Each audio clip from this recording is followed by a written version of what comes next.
fine. Button still. There we go. Okay, we're live now. Hi, everybody. Welcome to SciFi Vision for January 27th. We have a lot tonight. We're going to start with Runaway since that's the one I've seen, and then night four. It's called a night of Seven Kingdoms. Night of Seven Kingdoms. I had to look. And Night Manager and Star Trek Starfleet Academy and Percy Jackson and the Olympians. So we got quite a lot going on. But yeah, I'm back tonight. For anybody who saw me come in and break down the beginning of last show that wasn't in the chat and didn't know, I was just having a really hard time because my dog Kiki was really sick and we did have to put her to sleep last week. So it's been hard, but I'm getting through it. So thank you everybody for all your really nice messages. It's greatly appreciated. But at least she's not suffering and she's with my grandmother. So I met Kiki. She was such a nice little friend. And scared of everything. Right? Yeah. Thank you, Kimberly. Yeah, she was sweet. It's been hard, but yeah, it is what it is. And I like I told you guys when I came in last week, I intended to have her say hello to everybody, and then I just couldn't stop crying, and it figures that the second I got on, but that's okay.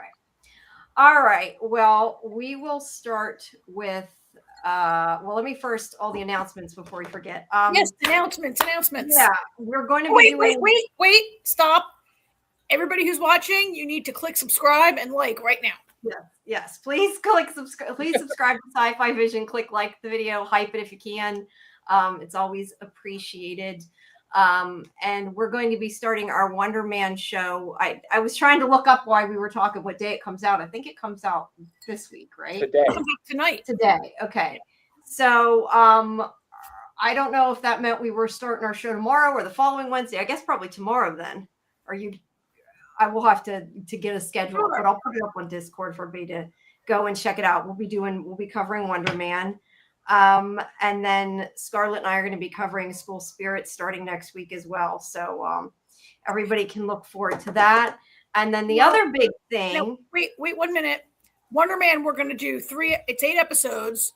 We're going to cover it in chunks, right? We're going to try to do our show will only be about 3 or 4 sessions. We'll cover like just like maybe 3. It's only half an hour, so maybe 3 episodes, something like that. Oh, is there a watch party? Kimberly's asking, are you going to do a watch party? If you guys want to have a watch party, we could do it all in like one night or maybe 2 nights. Personally, I think we should get it over with as soon as possible.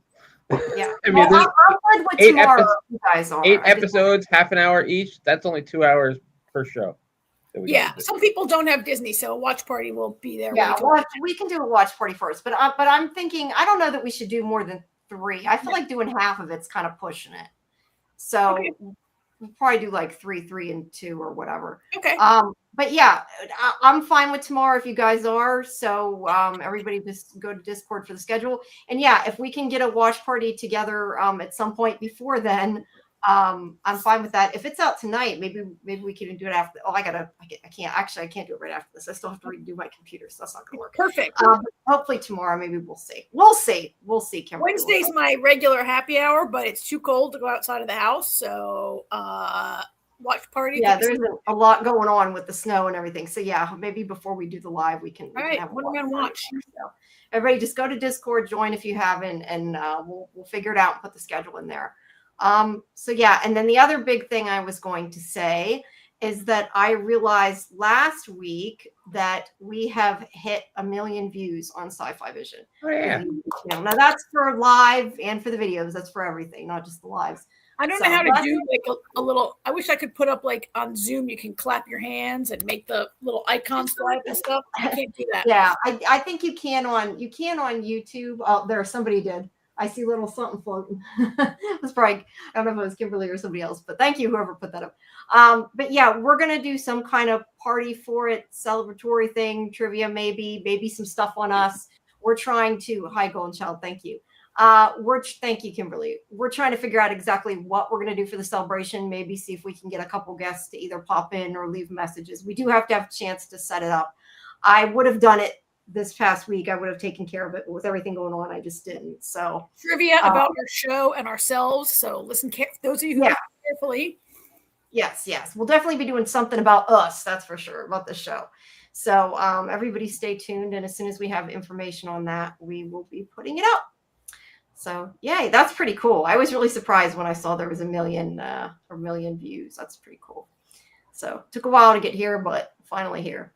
And other than that, there's some new interviews up, including the Chris Pratt one I had promised. So, well, I guess I don't think I actually said on air who it was beforehand. It was Chris Pratt, in case you missed that. So check that out, as well as the Star Trek interviews that Karen did, and the Happy Place one that AJ did. And there's some more coming of different things. And also, Karen, I got to email you because we might begin some more Star Trek too. So, well, I'll email both of you. You can decide which one of you wants to do it. But yeah, that stuff will all be coming. Oh, that's right. AJ did another Star Trek one. I forgot. We got one coming too. See, that's how far behind I am with everything. But yeah, lots of good stuff coming up. So make sure you check the video tab out for all our non-live stuff. All right. So we are going to start with Runaway because I have seen that. I watched all 4 today of the last 4 to catch up. So we're good now. All right. So what did you guys think? Karen, you sounded like you didn't like it and weren't happy with it. I feel like there were just a lot of holes in this wrap up of the story. And I just feel like I was like, if I was going to kill people, I would Google them before I tried to kill them, so I would know a few things. I know where you're going with that, right? And I feel like a lot of this could have been solved. You know what? Google might not have told her that answer though. That they were related, probably not. No, but she Googled like Simon and sees the video. Dee sees the video of Simon like beating up, what's his name? Colin? Aaron, whatever, ends with an N. But she doesn't find out that he's the suspect in the murder of Aaron and that like his wife isn't she doesn't find out like any of this. To be fair, the internet is like, I'm not like, I guarantee like the whole first page is going to be just the videos of him from every person that's ever posted it. I feel for professional killers, they're very amateur and they're research. Yeah. You know what? Yeah, if she found out he was a suspect, she could have just let it go because it would have. The more we see of them, the worse they get because, like, that was. I mean, really, you're going to drive around in Elena's car after you just killed her. Clearly, she's somebody important. She's not a nobody. Yeah. Like they don't like that was just dumb. Like my first thought was, oh my god, they're gonna get caught because they're driving her car and they're gonna go into town and somebody's gonna be like, who's that getting out of Elena's car? And I guess overall, so I think that these last 2 episodes were like very Harlan Coben with like the twist and then the second twist in the last like 1 minute of the show, always, right? Were you that surprised by the first twist though? I wasn't. It was just very Coben. And I think that overall the story was weakened by the intensity of the assassin focus. And if they had like invested less in these characters, I might have like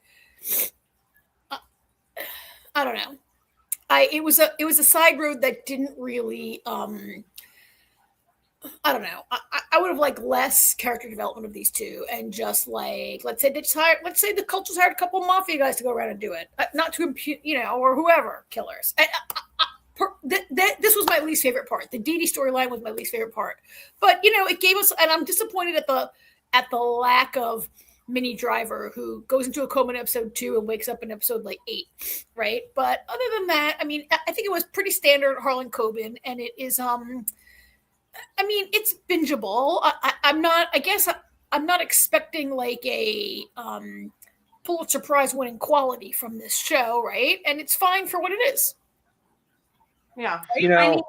I think they're overall, I've said before, I think they're overall enjoyable and kind of exciting, I guess, in a way, the way they move if you watch it all together, because I did watch, half of it, the last half at once. But yeah, I don't know. I just wasn't super excited by these twists. I guess because I wasn't that surprised that it was the mother. Usually you don't figure out what's going on, and I don't know. It's funny, but I suspect it's funny, Jamie, because last week I started suspecting Ingrid because she hasn't been on camera to question. Mm-hmm. because My reasoning was not great, but the result was. Yeah. Honestly, it doesn't happen all the time with Harlan Coben stuff, but I hate when some of the twists. There's absolutely no way you can see them coming. Like it kind of takes the fun of playing along with these type of shows out of it when there's absolutely no way to know that she was in the cult. Of course, right before they revealed it, I started thinking, I wonder if she was in the cult. I thought that was pretty. I kind of guessed that like probably the beginning of the last episode at least. But I mean, not that I necessarily had reason to think that, but yeah, I figured that. I mean, nothing pointed to it. It just I figured that was where they were going. I mean, there was no way to know about Aaron being her son. I mean, there's just certain twists. It's absolutely impossible to figure out. The other stuff with her killing Aaron, yeah, that was, you could figure that out. The way that I looked at it is I figured if Paige wasn't in the cult, then it had to be her mother, just because I figured there had to be some bigger connection to the cult, or like what was the point? Oh, and that's the other thing. Like, I don't understand. Like, it's never explained why Ingrid says to Simon, we have to go back to the apartment. Like, I thought maybe she thought she left something behind that could implicate her, so she wanted to go back and check. But like, she knew the whole time where Paige was. Yeah. And they're running around with these really dangerous people, which ends up getting her shot. Like, and then it's never explained why she felt the need to go back there. She should have said, no, we can't go there. It's a crime scene. Let's not. It was her idea. I know. It's crazy that she would go there, because she doesn't seem to be like a person who would really want to relive or remember what she's done, right? Like, it's just like, I feel like the choices were made just for the story, not any logical reason. The choice was made to show the two twin beds to see if any of us would catch on to that before the end, right? It's in like episode 1 where you see that. You know what's funny? I noticed 2 mattresses, but the fact that it, with the answer to why there was 2 never crossed my mind. Yeah, I would have just assumed they had another, drugged out person staying with them. Exactly. Exactly. They're serious drug addicts. Yeah. So what? There's an extra mattress. I believe they were. Yeah, that's when one of their friends come over to crash. Yeah. That's how I more question that she never said to people, "It's not my boyfriend," but I guess that would have given away the twist. So they didn't say that. But we do get, like Karen said, a little too much backstory on this whole cult that Dee Dee is part of, or Holly, whatever you want to call her. And that, so I guess the thing was, what we find out at the beginning was that the cult is hiring them to take out these specific people, which we find out later. It's all about the cult leaders' kids, real kids that would have inherited from him, and they didn't want them to, so they were killing them so that only the ones he wanted to inherit would inherit the place. Although I have to ask, is there like a different law in the UK? Because what I didn't understand is, why couldn't he just write the other guys in his will and write everybody else out? Like, here in the United States, you can say you're not getting any money, and it doesn't automatically go to somebody when you die. He didn't have to acknowledge them, right? I guess in the U.S., you could just write, I want these 2 boys to inherit, and if it turns out I have any other children that I don't know about, they're disinherited. He didn't have to admit that he had them all, right? Yeah, I think there's a different law in the UK. I could be wrong, but I remember thinking that. But even in the United States, yes, you can do that, but people can always contest the will, and a judge could decide that for whatever reason it's not valid. Like, because you told all the mothers they were dead and sold them to an adoption agency, that would be a good reason to decide. That would be a very good reason. Yeah, I guess that's true. Easier to just. But usually, usually you could just write who you want in the will for the most part. That's why I was a little confused. Yeah, that's what I'm saying, Jamie. You could still contest the will. You can contest it. You could. And then while it's being contested, everything's held up in probate. So the 2 brothers that he wants to control the place, they have no money in the meantime, because the courts are holding everything until a verdict is reached. Yeah. Yeah, it's just easier to kill everybody. It's fine. There's a whole bunch of other holes in this. There is. There's a lot of holes. let's jump into this because there are holes even in this opening scene here where Dee Dee is getting her marching orders from the cult. Yeah. That's where I think this is just kind of where we learn more about why that they're telling them that they're to kill these people, and that she's dragged what's his name, the guy Ash into it, and he just wants money. To me, that's a big hole. Like, how does the cult come to hire Dee Dee? Like, did she just volunteer somehow one day, mention casually that her best friend is a hired killer, and they were like, "Oh, perfect, we need a hired killer." Or were they like, "We need a hired killer. That girl Dee Dee's kind of psycho. Let's ask her to do it." Like, they need to hire somebody outside of the cult. The other thing is, I didn't quite understand: is she really brainwashed into the cult, or is she was using them? So part of it, I thought for a while, like she was just using it to get the money, but it seemed like she was completely, nuts. Oh yeah, she's all in. So, no doubt in my mind. Because when she talks to Ash, she says things that make sense to me. She's like, I take the parts of it that are helpful to me, and I don't necessarily believe all of it, is what she tells Ash, right? Like it's been helpful to me. She speaks in a very kind of, I thought, rational way about being in a cult, as opposed to most other cult people who are like, oh, he's like speaking for God. Like she speaks almost more psychologically than religiously about the cult, right? And she's nuts. I know, but she seems the most well-adjusted when she talks about being in a cult. Yeah. That's why I wasn't 100% part of it. I would have liked to have seen more with the leader of the cult, simply because I want to understand why all these women thought that sleeping with this guy was a good idea, just because he was the leader of the cult. I know. Maybe if they had cast like Daniel Craig as the leader of the cult. I want to see how. Well, the thing is, I want to see how charismatic he was. You know what I mean? Yeah. Yes, and it's so cliche that the leader of the cult has sex with the woman in the cult. Like it's in every cult movie, but it's also in a lot of cult stories in the news. Right? I kept wondering, like, are we going to find out Dee Dee had a kid with them? I thought at least that would have made slightly more sense. Yeah, but if Dee Dee had a kid with him, that kid would be a baby. Still. Well, yeah, but I thought like maybe we'd find out he would have been sold. That they were dead or whatever, and that she was trying to get revenge or something. I didn't know. It was an idea. Anyway, we also meet this woman who I don't think she ever has a name. I think she's just like. I think she did, but it doesn't matter. But so we find out that she has had a child with the leader as well, and that we find that out at the very end, right? Okay. Find that at the very end. We just see her. Yeah, right now warn this guy. Who we find out later is actually her son. Well, I figured it was. I had a feeling it was her son. Yes, and like feelings, sure, but it's not. I just wanted to be clear that it wasn't technical. It wasn't revealed in the scene, but certainly you probably were like, why would she go and warn this one guy, right?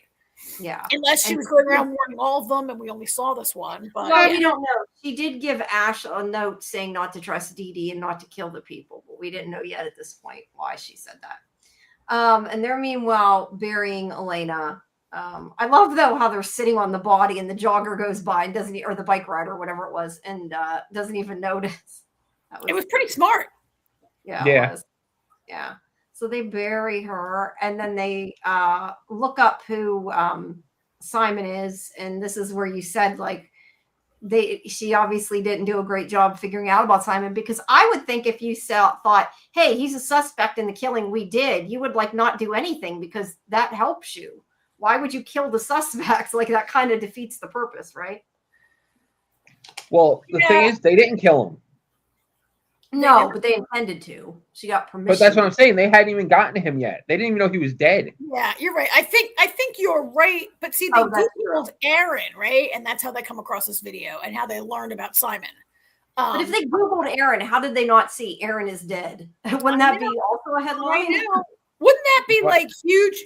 So AJ, you're correct that if you Google Aaron's name, you would definitely find like this YouTube video as your first return, right? But the fact that this guy was in this video and then turned up dead, I think would be huge news and would come up pretty quick in your Google returns also, right? I think you have too much faith in the algorithm in our society. Still, Yeah. I feel like that murder would have been front page news somewhere. The murder, I'm sure she went to page 2. The murder would have been on there, but I guarantee page 1 would have been nothing but the videos.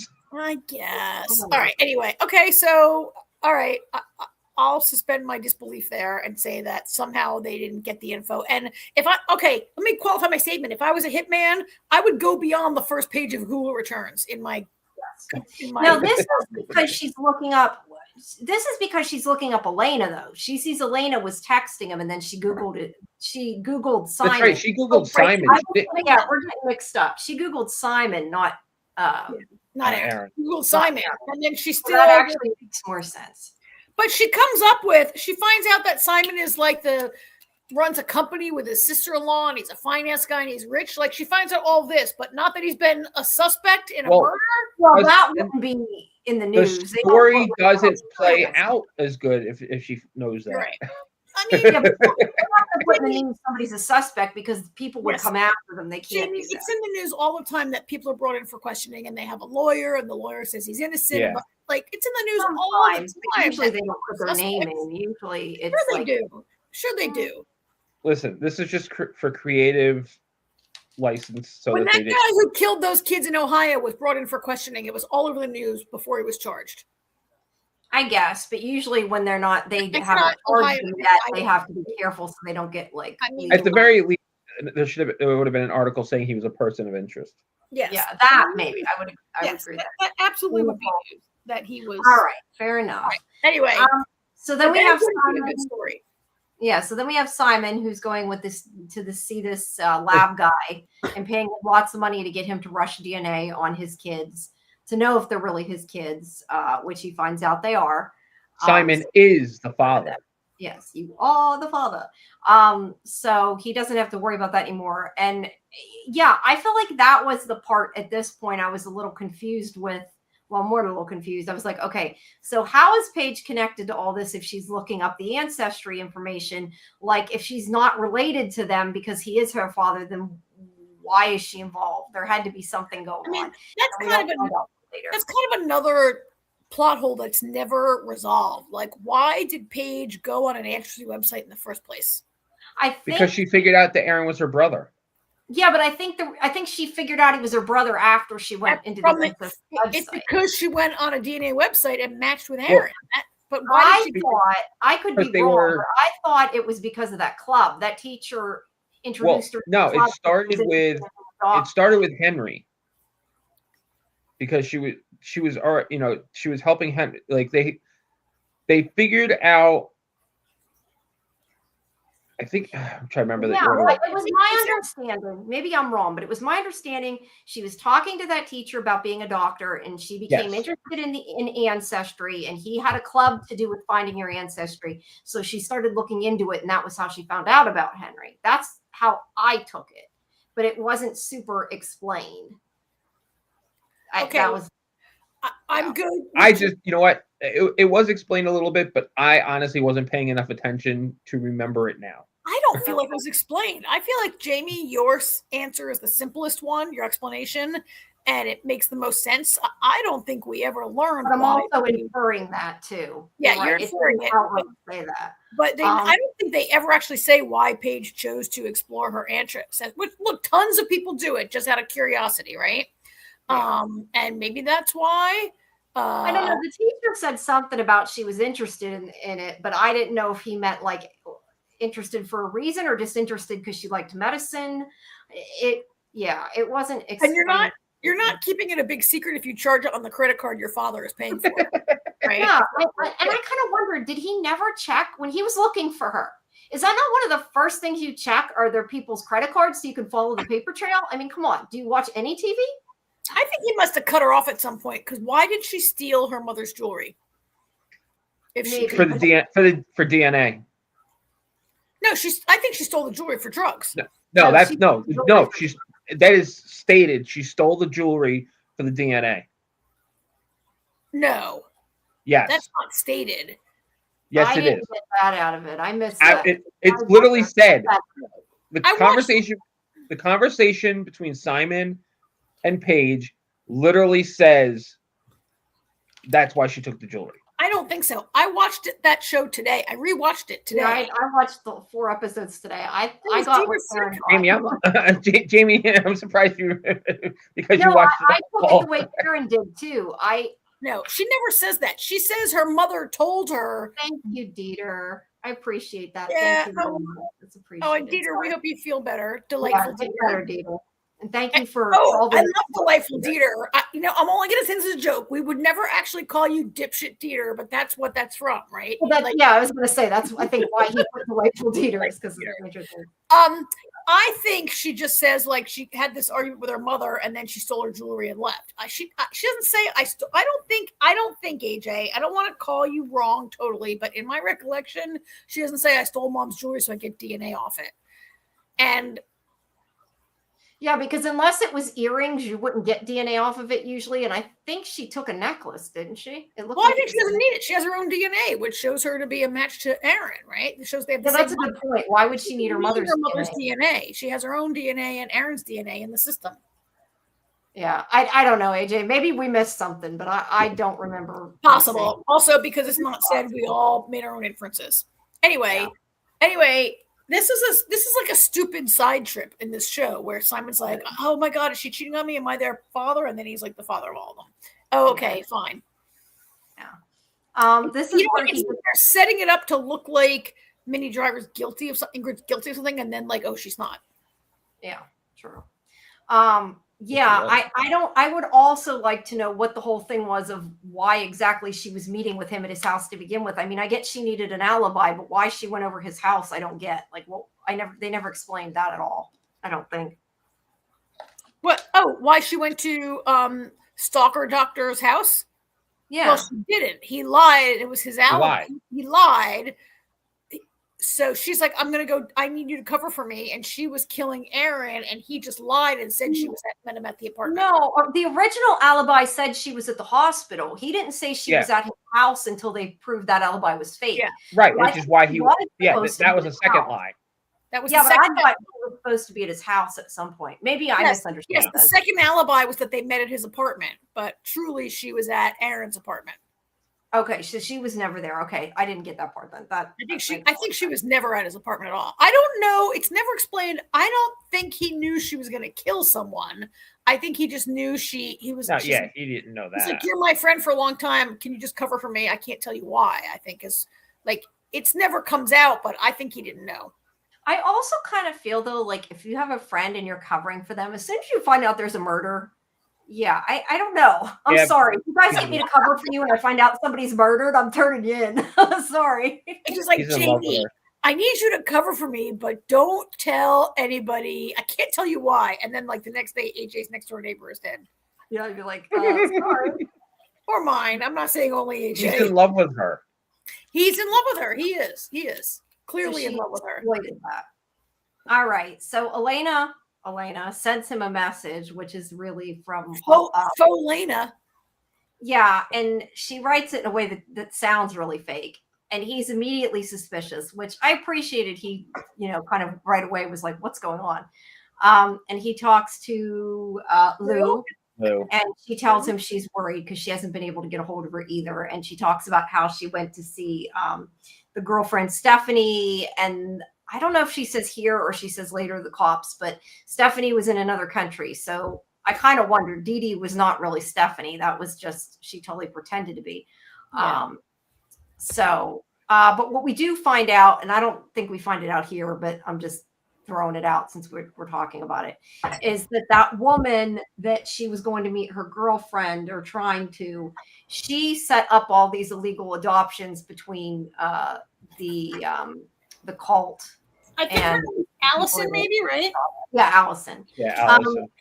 I don't understand her thing to Elena saying, oh, I was just helping these kids. Like, that was some bullshit. They weren't like I thought that we were going to find out that they were in like some really abusive situation or something. And that was why they got adopted out. So yeah, I don't know why she agreed to help them at the cult, but unless she was a part of it. I assume they paid her a lot of money. Well, yeah, there's that, I'm sure. But so at the hospital, let's see, sees the kids. I think this is where he tells them that the teacher wasn't sleeping with his daughter. that was all fake. And we had kind of surmised that might be the case, that girl was making shit up. And because he's your dad, he says they weren't in a relationship because he can't bring himself to say they weren't sleeping together. They weren't having sex. Yeah. And they believe him right away. I'm surprised they weren't kind of like, are you sure? And then Cornelius comes and he's like, we got to go. Rocco has information for you. You got to get lots of money. And then he's like, damn it, I just gave all the money for the DNA test is basically what happened, you know? But he's going to get some more and he's going to get it off. This is at least the third person he's paid off in this. Yeah. And this time he takes the money from his sister-in-law. She helps him get the money together. And then meanwhile, they're looking for Simon. They're arguing about, are they going to kill him or not? That's not really. Not for nothing. The sister-in-law stuck her nose in everybody else in the family's business and helped them all out. So the least she could do is give Simon some money. I agree. Yeah. Actually, this is kind of an interesting scene because this is where like Ash is like, let's not kill this guy, and Dee Dee's like, we have to kill him. And Ash is like, let's just stick to the plan. And then Dee Dee's like, no, I'm going to ask the cult for permission to kill him. And I feel like this was a big foreshadow, as if we didn't have enough already, that Dee Dee is going to get Ash killed. Yeah. Yeah, you've been saying that for weeks. The thing is, I don't think Ash gave a shit who they killed. He just didn't want it to become complicated more than anything. He doesn't want to get caught. Absolutely. Yeah, he doesn't want to get caught. Yeah, you're right, Jamie. If it gets complicated, then people might come after you. Yeah. And that's why I'm kind of saying, like, if they had investigated things better and found out Aaron was already dead, it would have been like, well, there that goes. We don't have to do that. You know, it would have been a lot simpler. But of course they didn't. Just going to your second page of Google results and the two of them would still be alive. Yeah, look up Aaron. But then the story wouldn't have played out the way it did. Yeah, you're right. And we wouldn't have gotten to watch the old lady throw Dee Dee over the rail. Yeah. Yeah. I was like, when she did that, I was like, yes. Yeah, I said right away. I said I did not see that coming. That was the one thing I did not expect. I guess we'll get to it in a second. So Lou comes, tells the cops what's going on. She's worried about Elena. So they go to see Henry's father and find out some more information, including the fact that Henry was going to meet a woman, which I have to say, I right away thought it's got to be his real mother, right? Because he was looking at an ancestry site. Who else is it going to be? That's where she gives him the money. So yeah, I thought that was pretty obvious what was going on there. And I was Victoria, Veronica. I think that was kind of obvious. Victoria. Yeah. They're having dinner. They're still arguing about what they're going to do, who they're going to kill. He's telling her she needs, the cult isn't right for her. She's saying she'll leave the cult for him, which I don't think she had any intention of doing, but she's using him as well. And that's kind of what that's about. I love when he says, but who will I be with, Dee Dee or Holly? Yeah. And she got kind of there. Yeah. She's a little cray cray. So then here's their portrait. More cray cray. Sons, yeah. And this is where we do get confirmation that Aaron was definitely the intended target, not Paige, because for a while we weren't entirely sure that it wasn't both of them. It was never cleared up until. Well, I mean, once we figure out what the targets were. Men. Well, I don't think it's that necessarily they were all men. They were all children. Well, they I don't know. They were all children. Women can inherit property too, I'm sure. No, the point is they were all children of the cult leader. Yeah, but there could have been female children of the cult leader too. Well, yeah, I'm sure there were. But my point is, Paige wasn't. Only boys can inherit. Is that true? That isn't true now. Under the cult, women are less important than men, and only sons could inherit. And right. But he's already choosing who's he's inheriting. I'm saying if you're killing people so they don't cause a stink about the inheritance, wouldn't you go after the women too? Actually, Jimmy, you're right. This is a very misogynist show because I just kind of assumed there was no female. Like 10 or 20 daughters also be like, hey, we want some. Probably would have been. I thought it was going to turn out that Dee Dee was one of the kids. Honestly, that was where I was going with it. Yeah, but it didn't happen. It didn't happen. I thought maybe she's actually is screwing them, and that this is all because with his stuff you expect some kind of twist. I thought I bet that she is against the cult and she's the half sister, but I was wrong. All right, so they find out everything going on. We talked about this. More of that. So this is now they know about the cult from that woman because she tells them how they took her baby and told her that it was stillborn and she never knew that he was alive, but she found out I don't remember how she found out. I know the brothers were looking up their DNA and they found out there was more than one of them, but it was one of her children. So he was killing all his kids so they couldn't contest anything. And now they know about the cult and where it's at. In this shot that you just had up, I think this is where Ruby, right? Her name is Ruby. She says to Isaac, she says, "Do you think Paige could be connected to Paige? Agree to be connected to this?" And he's like, "No way." He has no instincts. Like Ruby's instincts are right on, and Isaac's instincts are like, no. Yeah, she's a much better cop. Although it's interesting also how their relationship is not any part of these 2 episodes. There's no flirting. There's no anything like that. Also, to me, it was like an unnecessary thing. She's also pissed at him. She is, but it seems to be a largely inconsequential nothing that was shoehorned into the show for what reason, I don't know. Well, not for nothing. You want to talk about inconsequential nothing. The whole thing with Elena's step family. Yeah, also killing Elena completely made that storyline pointless. Yeah. Sad, very sad for Lou, but ultimately pointless. Yes. Yeah, I did like Elena though, and I was really surprised when they killed her. I'm like, no, she's the best character. Don't kill her. Yeah, we talked about this last week. How it was so out of character for her to be that stupid. Yeah. She should have done more than send Lou a picture of the license plate. Like, send a picture where you're at. Take a picture of the area. Text her. This is where I'm at. Last week we talked about never let them move you to a second location. It's like a rule that we, especially as women, are always taught. Like, don't let somebody take you to another location. And that's Elena willingly goes to another location. Yeah. Like, at least have a secret gun or something, right? Like, don't. I'm surprised she didn't have a gun with her or some kind of weapon. To be honest, go would be the main thing, right? Well, no, but I mean, I figured she had like a. Yeah, but you gotta remember this UK show. Even cops don't have guns. Even cops don't have guns in the UK. People do not get guns in the UK. The only people that have guns in the UK are the bad guys. The really bad guys. Most police do not carry a gun in the UK, and it's really hard for regular citizens to carry a gun, I think. Did not realize that. Okay. Yep. Well, we're just showing ourselves as Americans who assume everybody has a gun all the time. Yeah, because I assume she has a weapon, and I'm like, why is she not? In the UK, most cops carry a gun, which we'll come to. That's why at the end of the show, when Bentley has that confrontation with the head of the Shining Truth, he takes out a baton, not a gun. He doesn't have a gun in that last scene. They don't carry guns.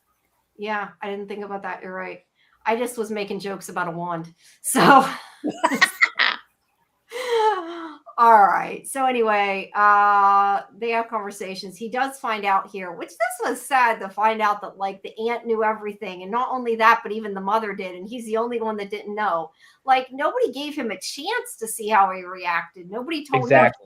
Nope. And the meanest thing, I think the meanest thing, like I understand they didn't tell him about her being raped, which I still think they should have, but I get it. But like the fact that his wife didn't even tell him that his own daughter was safe and he's busy hunting for her, that's so different.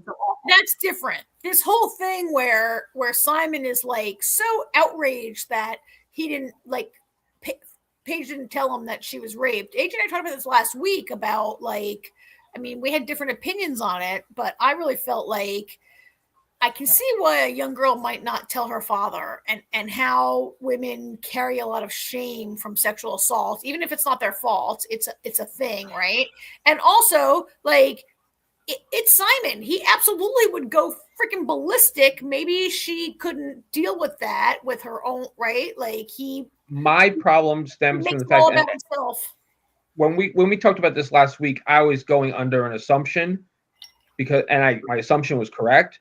So the aunt doesn't tell Simon, but tells Ingrid, who Paige went to the aunt in confidence, and then she tells her mother, but not her father. You know what I mean? Like you can't pick and choose in that type of situation, and that's what pissed me off because I had a feel because the way that it was being portrayed, I had a feeling that Ingrid knew. And then Paige does talk, and then Paige, finds out that her mother knows and does have a conversation with her mother, but for the aunt to be like, oh, well, I'll tell her mother, but not her father. That's where it's fucked up. Maybe just don't tell anybody. Maybe actually stick to your word because it's 50-50. Like stick to your word and don't tell anybody, or tell both of them. Okay, yes. So Auntie was asked not to tell anyone, and if she'd not really told anyone, but she did tell Ingrid. Paige didn't tell Ingrid. Right. Auntie told Exactly. Ingrid. I get that. Because I was going to say, AJ, so Jamie and I aren't parents. You are parents.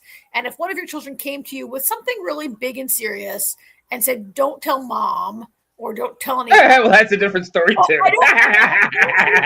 Yes. I don't mean for your specific experience with your kid's mom, but I mean in general, as a parent, do you get that being like, oh, my child asked me not to tell, so I won't tell? I get them saying don't tell, but I feel like not a 6-year-old child, a 19-year-old child, right? Like who says like, please don't tell anyone. Would you keep that or would you tell the other parent? And I don't mean yes, your co-parent, AJ. I mean a co-parent. Yes. You would tell. You would be like, oh, by the way, our child was arrested or assaulted. Not arrested. You'd have to tell if they're arrested. But I don't know. I really feel like in this case of a sexual assault, for her to go to her female figure, her aunt, and tell her somebody she feels safe with and to confide that and beg her not to tell that, yes, of course she's not going to tell Simon. I agree that she should not have told Ingrid. She was asked to keep confidence and she told Ingrid. And I don't know. See, I kind of disagree with that, but I'm not a parent. I feel like something like that should have been told. Like, I understand she went to a female parent. That's what my big gripe is. My big gripe is if you're going to tell Ingrid, you need to tell Simon too. Really? That's my problem. Simon has demonstrated that he flies off the handle. No, I'm not disputing that part of it. I agree with that. But what I'm saying is the aunt either keeps her mouth shut or tells both of them. Okay. That's fair. I get that. Yes. Can't keep your mouth shut or tell both of them. But she told her sister and let her sister decide whether or not she should tell her husband. Like, I could get that also, right? Like, which also makes it wrong on Ingrid's part. It's wrong on Ingrid's part. Like, Ingrid has information. Look, they're both wrong. So much information by the next hour and a half. Like, Ingrid has withheld so much information, right? Yeah. Like, and some that's worth withholding, and some that's not worth withholding. Yeah. Like, kill someone, yes, withhold that. I was once in rehab. Like, you don't tell your husband of like 20 some years that you were once in rehab. Yeah, that's a problem. That's okay. You know what? People, that's understandable. I mean, it was long before they were together. People always don't tell everybody about this. I don't think it's a thing. I guess I just don't feel like it's a thing to hold shame for 20 some odd years. And it would be nice to tell your husband about it. It's not so. To me, it's not so much that she didn't tell him she was in rehab. It's the fact that she let him think their daughter was missing. Yes.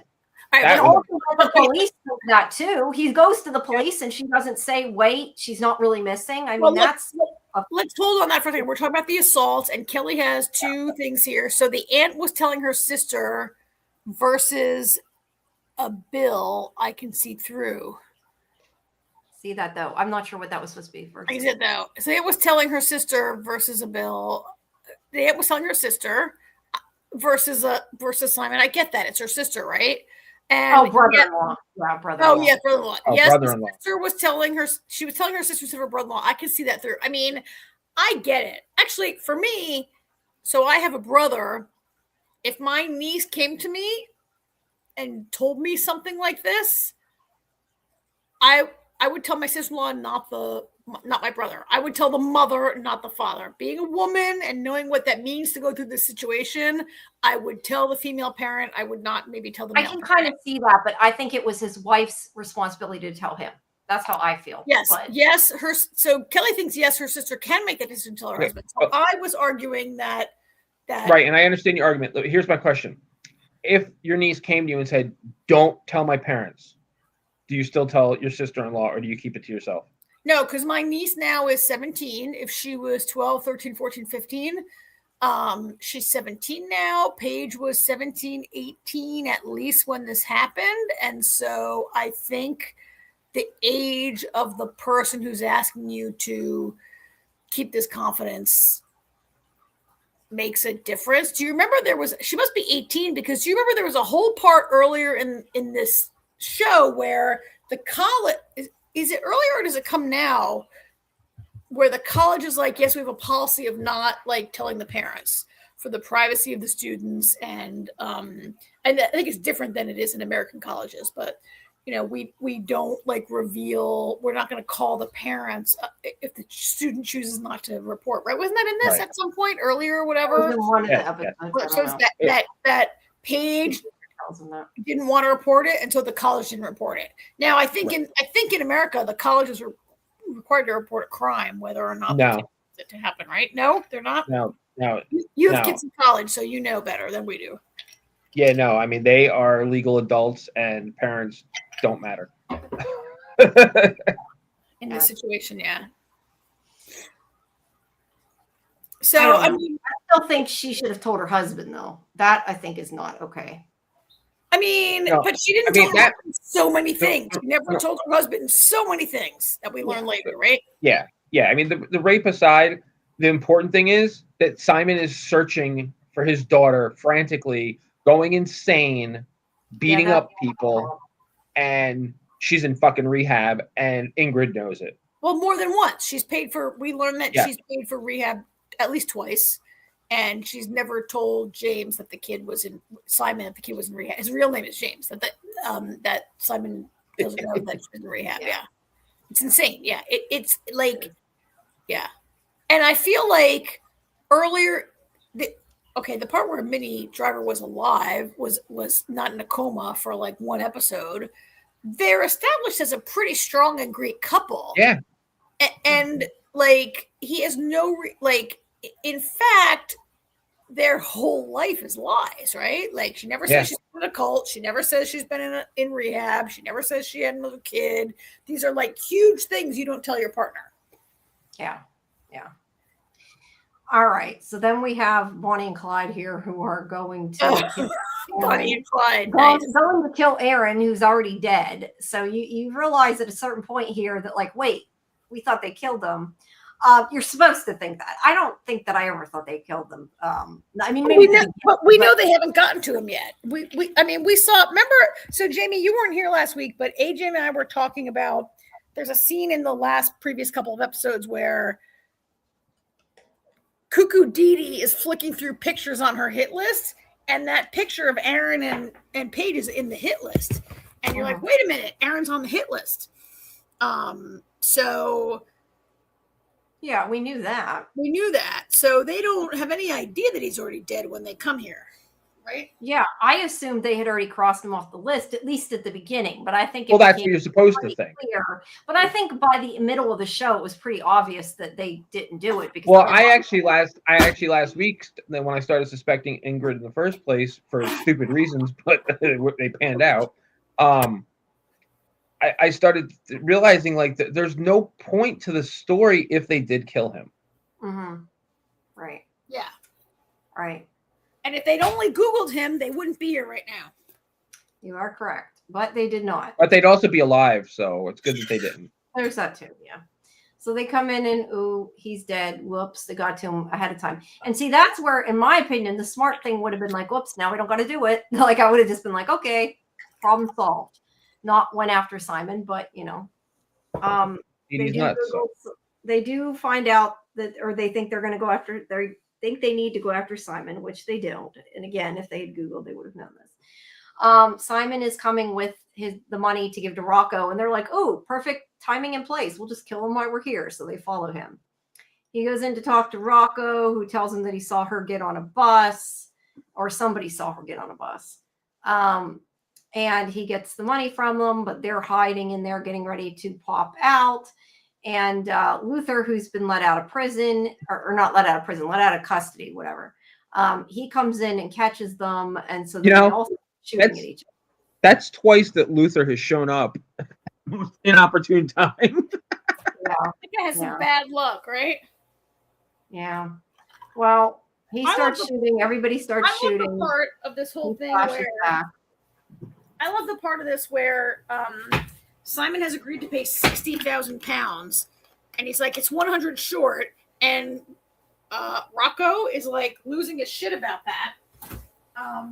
I would have been like, dude, it's $100. Get over it. I know, right? You're getting 60,000. Oh, I'm only getting $59,900. Oh my God, I'm so mad about it. And although I kind of wonder, that was an odd thing to say because I know there's like a limit, but is it really like right under 60? I figured if anything, it would have been under 50. no, he said what Simon says is if you hit a round number, it triggers the system. Oh, okay. I misunderstood that. So 60 would trigger something, but 59.9 wouldn't. I don't know if that's real. I'm not a banker. I don't know, right? But it seems to make some sense.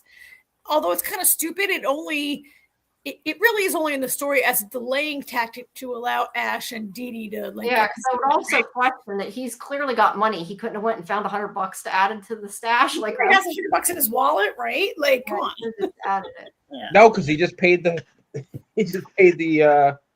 He paid them the money he got from the closet. The DNA guy. He had to pay the DNA guy. He had the DNA. earlier payoff to the guy that told him Paige was busking. Like, he's made a lot of payoffs. If he doesn't have $100. Yeah. Well, anyway. Bang, bang, everybody's there dead. is a shootout, and it ends up that. Were you guys surprised when Ash gets shot here? No. Not at all. End of the show. We knew Dee Dee was going to We get him. knew they were going to die. Yeah. Sorry, guys, my mouth is hurting. All right. I love that Dee Dee goes full on insane right now. Yeah, and they're able to get away just because she wastes all this time standing there screaming, which I thought was kind of funny. But I did feel like they should have grabbed the backpack, which is never seen again. Like the 60,000 is left in that backpack on the floor, and Simon like, it's my sister-in-law's money. I don't care. But Dee Dee goes fully insane, Wow. and look, the way she's running around screaming and shooting, there's no way that she will not eventually be shot and killed by the police, captured, right? But she has just lost her shit over Ash's death, right? Yes. And become the psycho that we know she is. Yes. And then here, I thought this is a really bad plan. Simon's like, you hide, because he's been shot. But you know what? He's the one that knows how to use a gun, who's supposed to be a really good shot. And I'm thinking, you're telling him to hide. You don't tell him to give you the gun. Like, I would have at least either A, had him come with you, or B, told him to give you the gun. I thought that was kind of dumb. But anyway, he's and you run upstairs on all the levels where you cannot escape, right? Yeah, true. Yeah. Yeah, I mean, splitting up, I think, was a good choice. But Simon clearly did not know what to do with himself after that. Yeah, he should have run down the street, not up the stairs. But if he hadn't gone up the stairs, then Dee Dee doesn't falter. I know. Yep. Yeah. So he runs she there. chases him. He gets shot in the back, almost dies. But then this woman shows up and pushes her off the balcony, and yay, she dead. So this lends us to believe that this woman, the cult woman, has actually been going around trying to save not only her son, that she's trying to save other people. And I guess, is she tailing Dee Dee? Like, why does she? It's like very Deus Ex Machina that she shows up at the right moment at the right time, right? I guess she's been following Dee Dee somehow. I guess. And my other question is, which one was that guy that you went to see? Was he one of the ones we knew that was missing? No. I didn't know. No, we never. Okay, I wasn't sure. We never seen him before. Okay. So I think she's been going around trying to thwart Dee Dee, and I don't know how she showed up at the right place. Like, that's never explained at all, that she just shows up out of nowhere at the right moment. But I guess somehow she followed Dee Dee, maybe, because why would she know anything was happening, right? Like, yeah, you're right. All right, next episode. Oh my God. Sorry about that. Oh, my mouth is killing me. Okay. So they take him away. He's like, leave the cop a message. I have information on Paige. And they're, trying to help him. So they do look, but they also go to the compound. This part confused me a little bit. I don't know if it's just the way it was shot, because I go in order and I'm like, okay, so they're arresting the people in the compound there. Why are they having this conversation in here now? Was that like I don't think they're arresting them all. I think they're rounding them up. They're not all guilty of a crime. Okay, they're rounding them up. But my point is why were they rounding them up and then they went to them explaining what they were doing? I was confused if that was supposed to be a flashback. It was. They were doing that whole thing where they do both things at the same time, the before and the present. Okay, I wasn't sure. It's like it's like in Stranger Things when they were telling how they were gonna, their plan while they were, and then they would show us the plan in action. I mean, go back to showing. I figured. It was weird the way they shot it. But anyway, they go in, they grab the people, grab everybody, and this is where he finds there's a hidden room, and he sees that guy in there, and he got his wand. I'm like, his wand because he doesn't have a gun. His wand to beat him with. I was gonna say, I don't know AJ if AJ gets the joke. I get it, Harry Potter. I got it. I didn't know if you did. I was like, sure. Like AJ might not know. All right. So yeah, he threatens to off himself, and he because men like me don't die in prison. I am a king. Right? No, he says they don't get arrested. They don't go to jail. This whole thing was ludicrous. Like it was very James Bond villain that he's like, oh, let me hold my little cyanide capsule in my hand and make a big speech and blah, blah, blah. Like if he really wanted to do it. Yeah. If he wanted to do it, why did he do it? Like, what was the point of having a conversation with the cop who's trying to arrest you? Oh, you're right. It's like the villain has to explain their plan, right? That's just the way it is. Yeah, the villain has to explain their plan. And it was kind of like, why would he not have already done that while he was hiding in there? Or why would he not do it immediately? Like, I guess CIA he didn't do it immediately because he was hoping they weren't going to find him. Once they did, he's like, I'm a king, I'm a cult leader, blah blah blah. He basically it's very typical of, again, a Bond villain to he had a boat, confess everything and make a speech right before you do that, and then of course he gets arrested instead. It was very I didn't love that scene because I felt it was contrived and trite, but I guess it does it work for the show because this is Harlan Coben and it's the thing. And this is what villains do in stories like this, right? They make a big speech and that's how they always get caught. Like if villains would just shut the hell up and just do it, they would never get caught or they would die as they intend. Yeah. I agree. It was I annoying. was like, he's like, got this little pill. The whole time he's like, got this pill and he's like, ooh, holding it like it's something, whatever, right? Yeah, it's not like he's got a dead man's trigger or something, Yeah, he's got a little pill. And he has no water, so he can't be like and take that it too. Fast. He's gonna dry swallow it. He expects it to not stop him, but yeah. All right, so they find out from this woman that there's somebody in the box. I don't remember what they called it, but it's the box. They call it the container, which it is. And it is not Paige, which was not surprising. They're like, I'm sorry, we're still looking for your daughter. We believe now you're not the killer, blah, blah, blah. The thing that confused me a little bit, that to me didn't make sense, is so he tells the cop that woman was there, but yet says the girl fell. Like, no, he doesn't tell them the woman. Oh, yeah, you're right. You're right. Because the cop says to him, if she comes back, you tell me. Yes. You see her. And then the woman's like, thank you for saying she fell. Well, then, oh my God, Jamie, you're so right. Yes, that is such a huge hole in the plot. I'm right? like thinking, why did he bother saying at all she was there if he was going to say she fell? Like, just say she fell. Please call us. And he's like, okay, I will. And then she's like, thank you, she fell. Like, so why would you say there was a woman there, but then Dee Dee fell? What? Yeah, they would have talked to her. They would have asked her questions. It just didn't make sense. Well, they would have asked him a lot more questions. Yeah, it makes no sense at all. Yeah, but we find out she's one of the mothers and that she wants to go off and continue the cult in the right way. And of course, he doesn't say anything to that, which I'm kind of like, really? Okay. Did you pick up on that, AJ, that she said, like, he says, oh, that woman was here, and then he says, oh, but she fell? No, I did not. Until I didn't really pick, I mean, I watched it twice, but I didn't really pick up on it that much until Jamie just pointed it out. I don't know. I thought that right away. I thought, she thanks him for not telling anybody that she was there. No, she thanks him for saying that she fell, because right before that, he tells the cop says to him, if she shows up, let us know. That's what didn't make sense. It was like contradictory. And then this woman says, thank you for telling them that she fell. So why would I was there and I was a witness, but that I didn't do it, I guess. Okay, so then it makes perfect sense. I guess, but why would the police ever stop looking for her? I don't. Yeah, I, or why I guess would they you would because not they mention would. her at all? done with I it, just they're am more done with kind Who of it. cares Yeah. at who this cares? point? All right, so he's waiting for his wife to By wake the up. way, is this the scene where Simon's lying in the bed and they tell him that Elena died? Which I thought. I think that's later. I think Okay. no, maybe that is Right. now. It might be now because it I mean, shows the body in a few. He was so good in that little like throwaway little scene. It just reminded me how James Nesbitt is by far the best. He's the best actor in, like, I just so many times thought his acting was so good. I don't know if he's like by far the best actor or he just outclasses everyone else, or the other big name actress Minnie Driver is barely In a coma.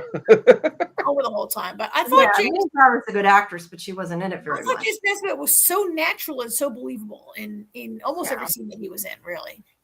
Yeah, he became friends with Elena, and he's upset to find out that she's gone.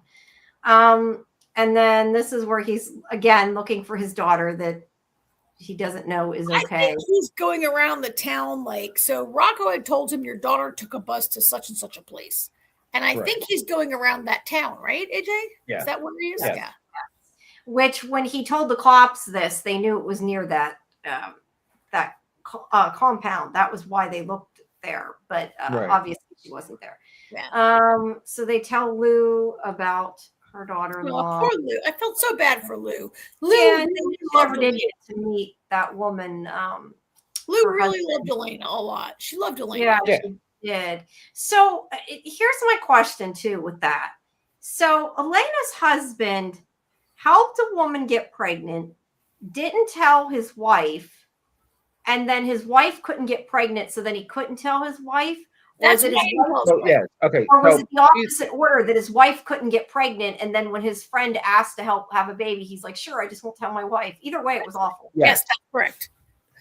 Okay, AJ, go, AJ. Explain, AJ. No, Jamie, she got it right the second time.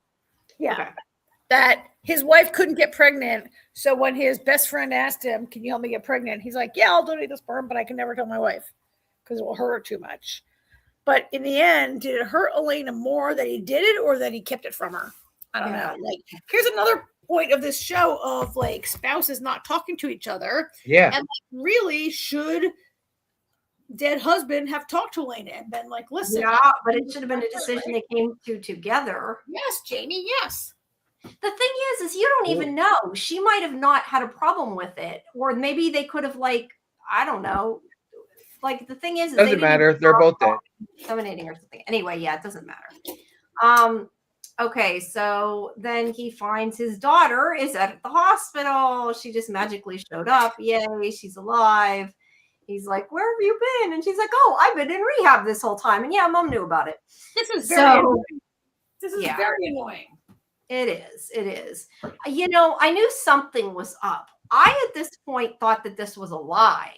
And I was like, all I was thinking is, you better drive that girl all the way to rehab. I thought he was going to, like, drop her off near the rehab or something. Well, he did in the end, yes. I got to go back.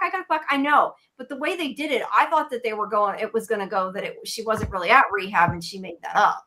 But that wasn't the case. It was just really bad writing, in my opinion. Or though maybe, I don't know, maybe you were supposed to think that. Like, I'm saying it's bad writing. Maybe they wanted you to think that is a better thing. But either way, I was like, really? And then we find out here. She shows up. She's like, "Oh, I just heard about it. Nobody knew that. Come on. Nobody in the whole rehab knew that this was happening with her family and blah, blah, and like." Yeah, she's like, "They told me at the rehab. My mom was in the hospital randomly." Yeah, it was weird. It was done weird. But either way, this is where he tries to ask her if she killed Aaron or not. And at first she says she killed Aaron. And then she admits she didn't kill Aaron. She's like, "I'm your father. I know you couldn't kill Aaron." Yeah, and it was because he's Ingrid's husband and he didn't know she couldn't kill Aaron. The part that I found a little bizarre is he gets his daughter to tell him that his wife did it. Like, he's figured it out, right? He gets her to confirm it. But then when she confirms it and says, "And then I knew Mom did it," he's like, like, what was the point of being the surprise there? Like, you just got her to confirm it. Why were you surprised at that point? that was weird to me, the way they did that scene. But either way, yeah, she figured out that her mom must have done it. And I guess the thing is, Cornelius threw the weapon away because he thought she did it. Yes. He still liked the girl. And yeah, Cornelius thought she did it, which is supposed to make us think she did it, which is how I knew she didn't do it. Exactly. And then the mother wakes up. That previous shot was Elena's funeral, right? Yeah, Elena's funeral, which they all came. It was really sad where they show her body being discovered and they play that really sad song. And but it was a lot for a character who in the end was nothing. Yeah, it wasn't really part of the story. All right, so then he goes off with his wife, and she figures out that he knows, and he admits, because his daughter's like, don't tell her we know, which, yeah, you can't really keep that. So yeah, he knows that she killed Aaron, and he's more like not so much surprised that she killed Aaron to protect their daughter, because the thing is they both, the daughter said and the mother said, that basically every time she got away from the drugs, he pulled her back. And that she knew she would never get better if he wasn't gone. So that's her reasoning for killing him. I guess. So if obviously it doesn't fit with the character, but if that's me, walking down the path hand in hand. So when were you going to tell me you killed Aaron? That would have been me. Yeah. His thing was more, though, not so much that shock that she killed him, but like, how could you do that and not be affected by it? And how could you do it in the way you did? And she's just like, oh, there was a gang killing, so I copied it. Well, he's like, when did you decide to do it? She's like, the minute I heard that he beat the shit out of her. But I think that she only learned, she killed him like one day later, right? Like, it wasn't like she'd been thinking, like, he's like, when did you think of it? And she's like, oh, that day. Like, she actually didn't think about it for a long time. Like, I feel like this is another plot hole where it's implied that she's a cold-blooded planner, but she actually planned it right away. Like, when Paige tells the story, to me, it sounds like it was only like a day or two before her mother came and killed him, right? Yeah, but it was still planned. But either way, he's like, how could you do it and just it like not affect you? It was kind of the way he says it and the way she did it. I'm glad I did it. I'd do it again. Yeah, and she's like, there was a gang killing like that, so I just copied it. And my friend covered for me. And she actually sat down and had tea with the guy first, which was like awful. And worse when we find out who he is. I did think, though, throwing the stuff away in the medical waste was really smart. Like, that was cool. Oh my God, that just happened on General Hospital this week, where somebody like gave somebody a injection and then threw it away in the medical waste in the hospital. Well, I don't want it. So yeah, he's not happy with his wife there. Well, she's not, because she's very cold-blooded, right? She's not. Like if he felt guilty about it or felt bad, maybe he wouldn't have felt quite the way he did. And then he's like, feel at all bad that she took a human life. Like, she values his life so little. They both do really value Aaron's life very little compared to their daughter. And I get that Aaron was not a good influence, but he was an addict and had a bad life, and like that's not an excuse. And also Paige coerced him into like beating this guy almost to death, and right. I do feel like Simon has a different feel about Aaron once he learns everything. You know what I mean? I kind of felt like he would stop hating him, because I mean, he beat up the guy that raped his daughter. I mean, he can't completely hate him. Well, because Aaron beat up Paige's assailant, right? And that's what I'm saying. Like, he definitely has a different outlook on Aaron at the end, whereas, of course, he has more information. Ingrid sees him as only a net evil. Yeah. All right. So anyway, I'm not sure what prompted him to want to go look for the pictures. I don't know if he just remembered something about it, but this is where he's because the whole rehab thing, when he finds out that she had been in rehab before they met and she never said anything about it. Yeah, and he's like, I need the pic. Oh, yeah, okay. And he's like, I need the pictures from that time. I see. Hey, Julie. Hey, Julie. Welcome. Everybody. Everybody check out Julie B. Deep Dive Show. And I know Scarlett, I think they have a show. I don't know what day your show is. I never know what day it is. I'm sorry. I don't even know what day today is. It's Tuesday. Their show with Doug, I know, is coming up. But everybody check out Julie's channel. I lost track of what I was saying. So, yeah, well, so he, like, show me the pictures from this time. Right. Well, he has like a revelation. He goes to find those photographs because this is where he's getting the idea about. I guess you're right. This is a plot hole, but he remembers photos that he's seen in the past. Like, basically, he remembers the cult photos, right? Like he. Yeah, also, I think he's trying to hide like so many photos from that time period. If you're trying to hide that you were ever in a cult, why do you have those photos in your family? Like, wouldn't you destroy all those photos like that? And she's pregnant in that photo, right? Like, why are those photos with the cult symbol behind in the background? Yeah, I'm not sure why that photo would tell him anything other than, I mean, now he knows about the cult, maybe, but like you're saying hide those photos. Why would she? Because she wouldn't know anything about. Well, because she's pregnant before she ever met him. That's why she's pregnant in that photo before she ever met him. Which, he's seen these photos before, right? So he had to have known that. I don't know why he didn't or maybe he didn't see it, but he's like, why did my wife act so weird when she saw these photos? You're right. It's a big. Oh, that's right. He said something like he went to look for a photo and she flipped out or something. I forgot about that. Yeah.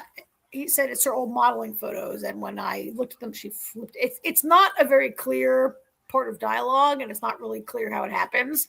It's a bit of one of these, like, Harlan Coben, let's make it happen because it's part of the twist, right? Yeah.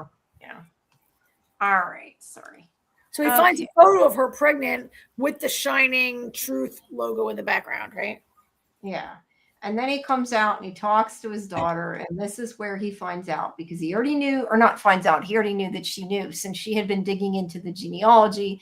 This is where he reveals that when Aaron killed that guy, or not killed that guy, hit that guy in the face with the barbell after he assaulted her, that he screamed something about not his sister or whatever. Nobody hurts my sister or something. Nobody hurts my sister.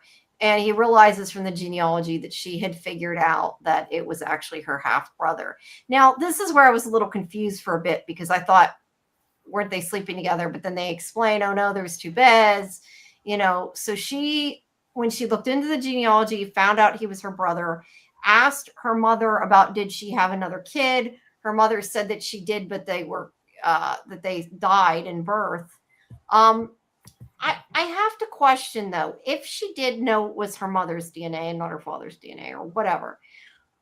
I don't know, if it's me, if I find out my DNA is connected to somebody and I have half brother, and my mother says to me, I had a baby that died, would you not immediately go tell them maybe somebody lied to you? Like, maybe she would want to know this? No, because she was high, and that's all she was thinking about. Okay, well, yeah, she was high. Okay, I'll give you that. I just was kind of like thinking she should have said something to her mother. But either way, she's like, you can't tell her, because the awful truth is, he's like, your mother didn't just kill somebody for you. She killed her own son. Yeah, that's pretty awful. But and then they have this nice family dinner moment. And based on the look on his face, I give their marriage another month, if that. Yeah, probably. He's not a happy camper. He's not going to be able to fake it. No. Everything we've seen about this character, that look on his face at the end, he's not going to be able to fake it. Yeah, I agree. Well, I mean, never mind all the killing, but going back to the fact that Paige has been in rehab more than one. Like, he's been looking for Paige for 6 months, and she's been in rehab twice. This whole thing kind of makes no sense, because Paige is like,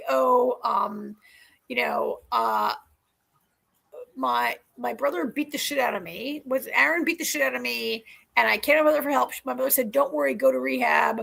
And then she kills him. But Paige hasn't really been gone long enough for that all to make sense.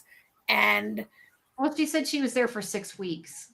So I know, but she's only been gone a month. She has like 2 weeks more to go. But I guess it's been going on for a month. But she was only gone in rehab for like 2 days at the time of the right. And well, she was in rehab, and then Aaron went there and dosed her and took her out. She was just like, no go back to rehab. I had a problem with that too. There is no way. There is absolutely zero possibility that Aaron snuck into a fucking rehab. There's no way, right? Like Absolutely not. rehab, Everything is rehabs are locked the fuck down. it's hard to get out and it's harder to get in, right? That's why I thought at that point she was lying about the rehab.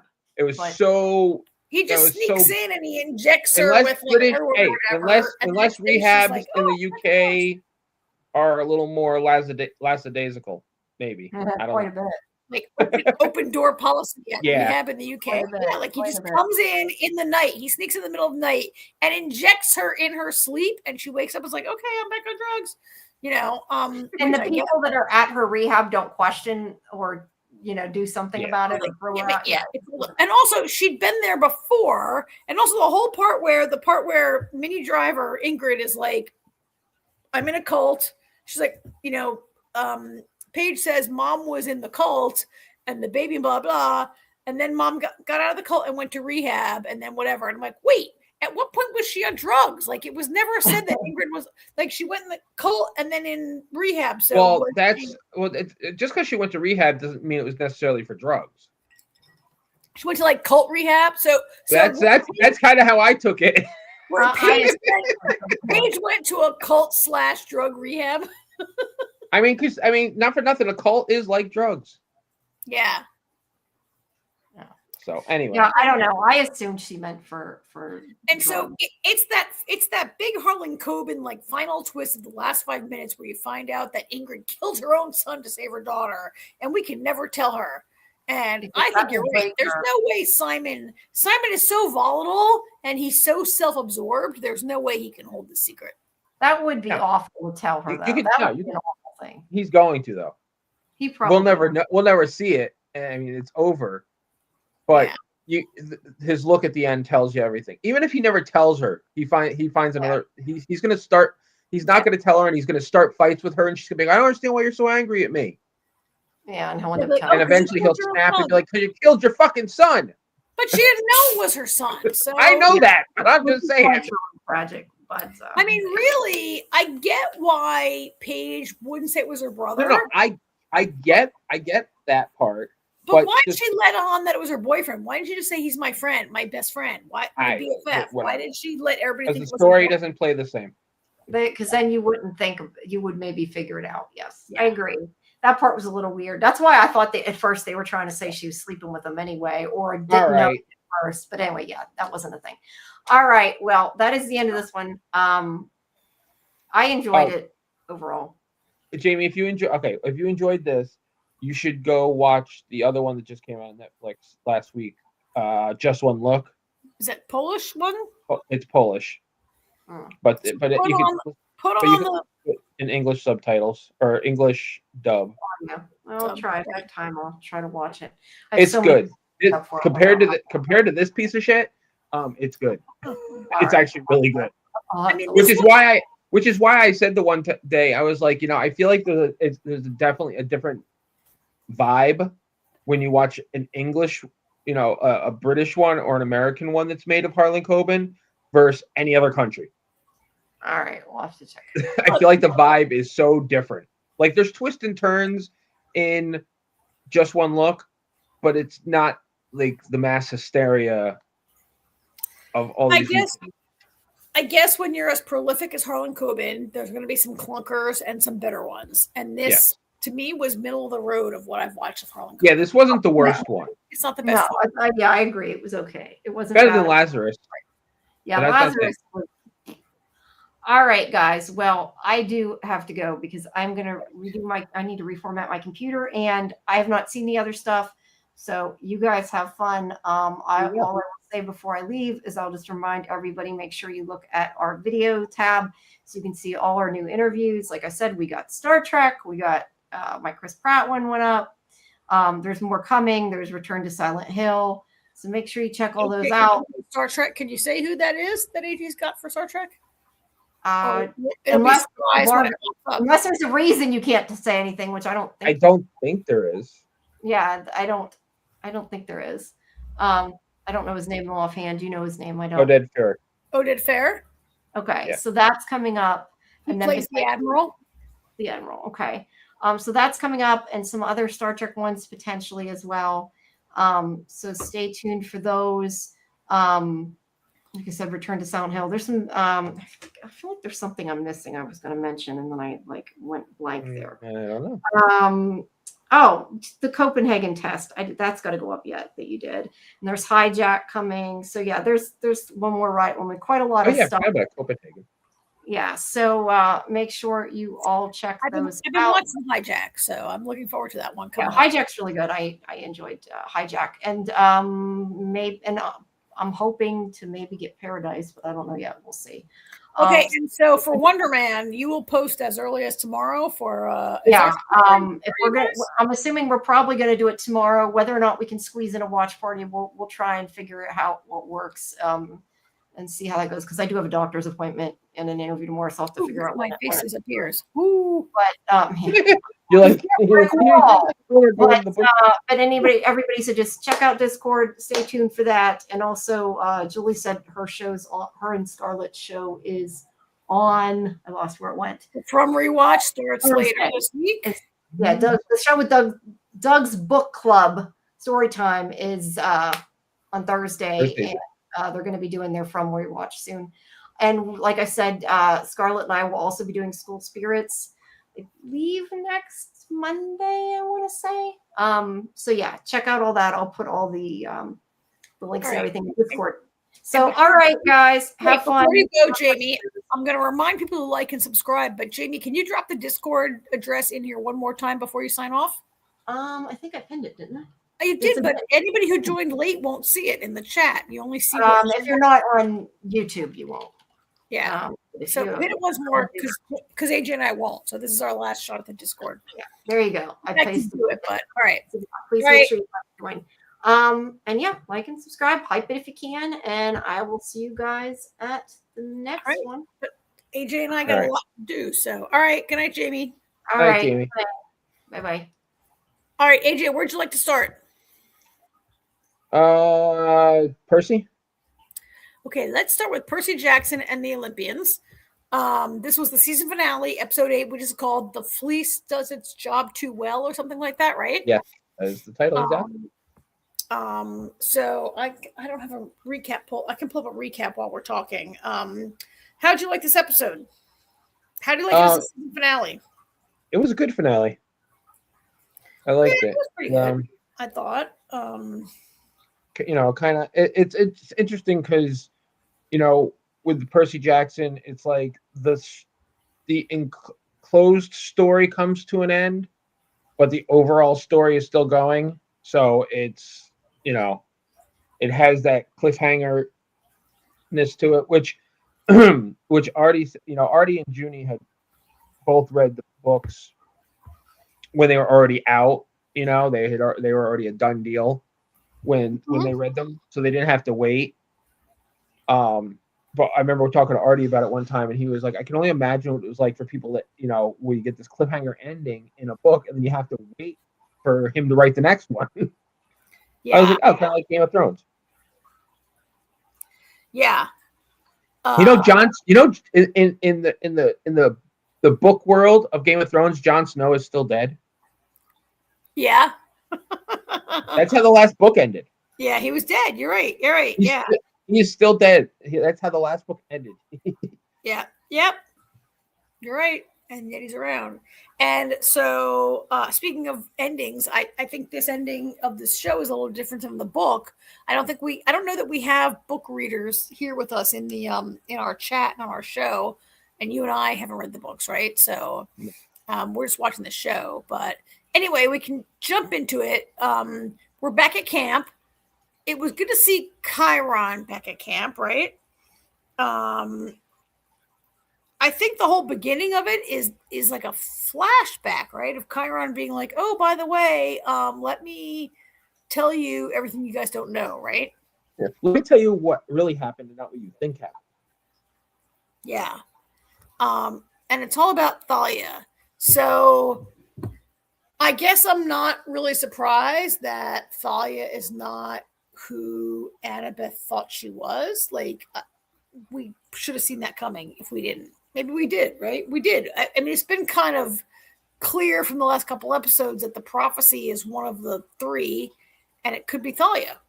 And I think Percy learned in last week's, it was the end of last week, that it could be like Thalia could go either way. Yeah.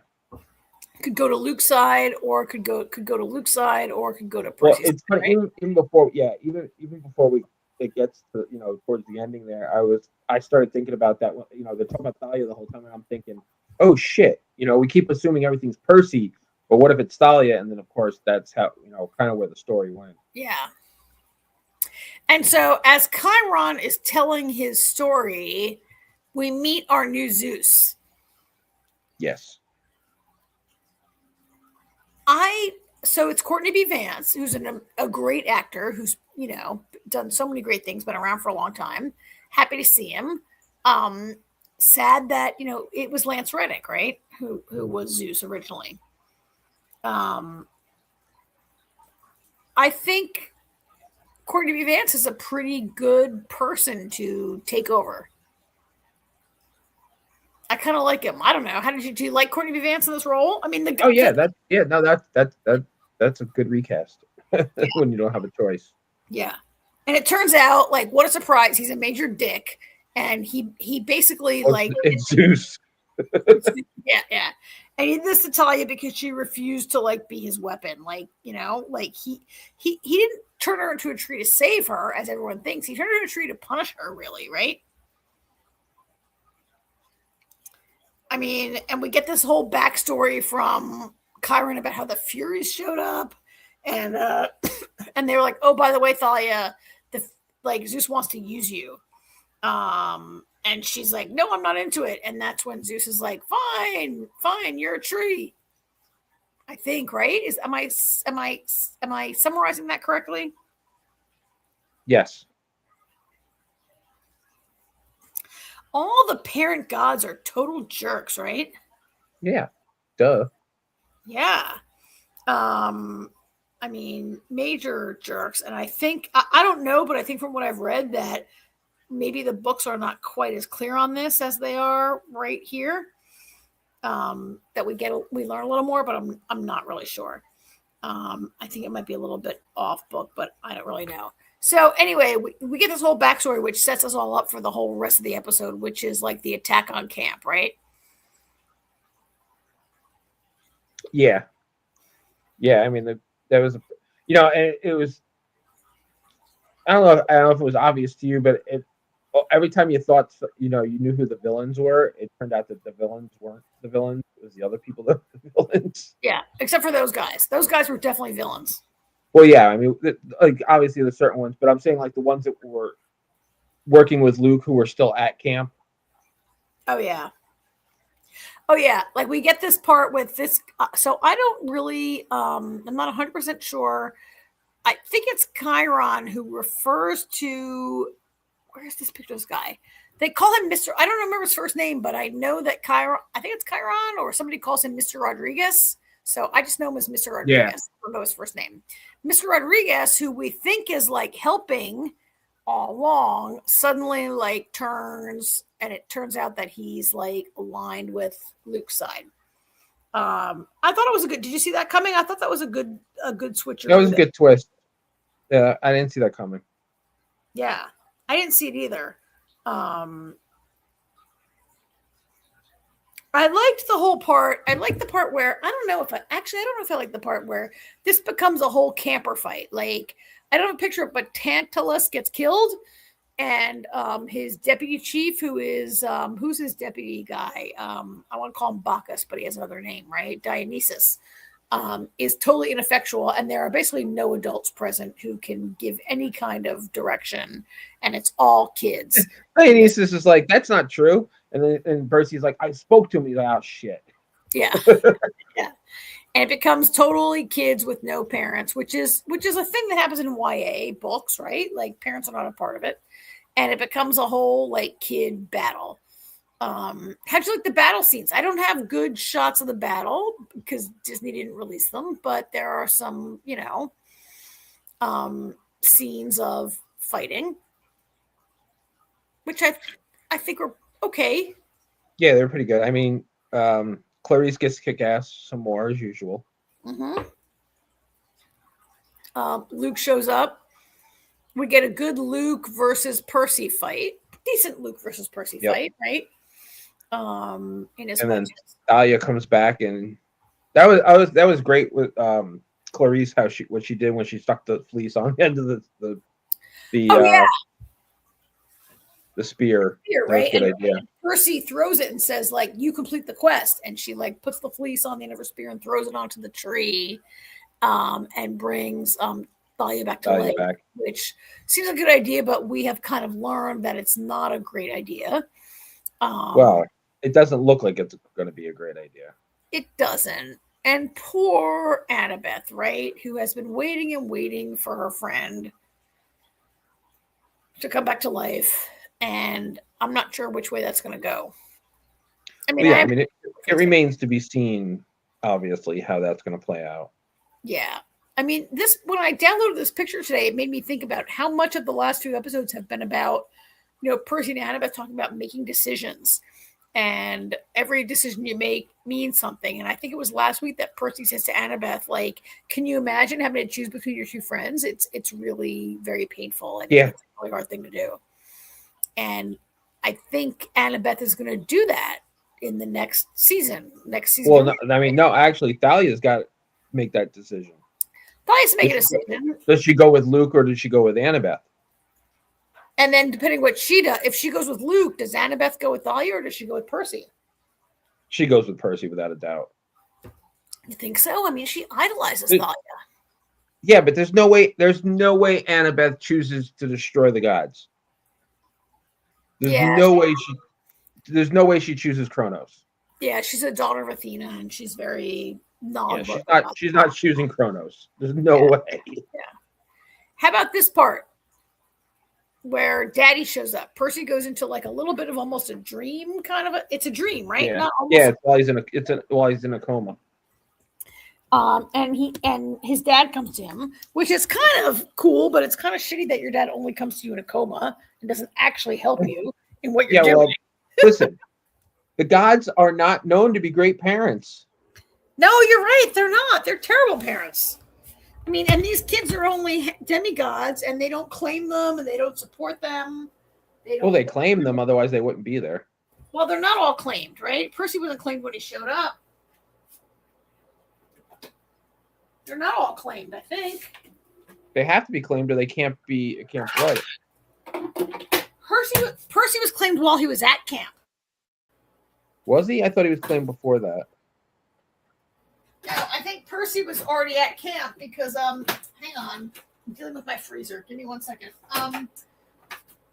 Oh yeah, maybe it was when he. Yeah, no, you're right because I remember he was the water of the lake that came up.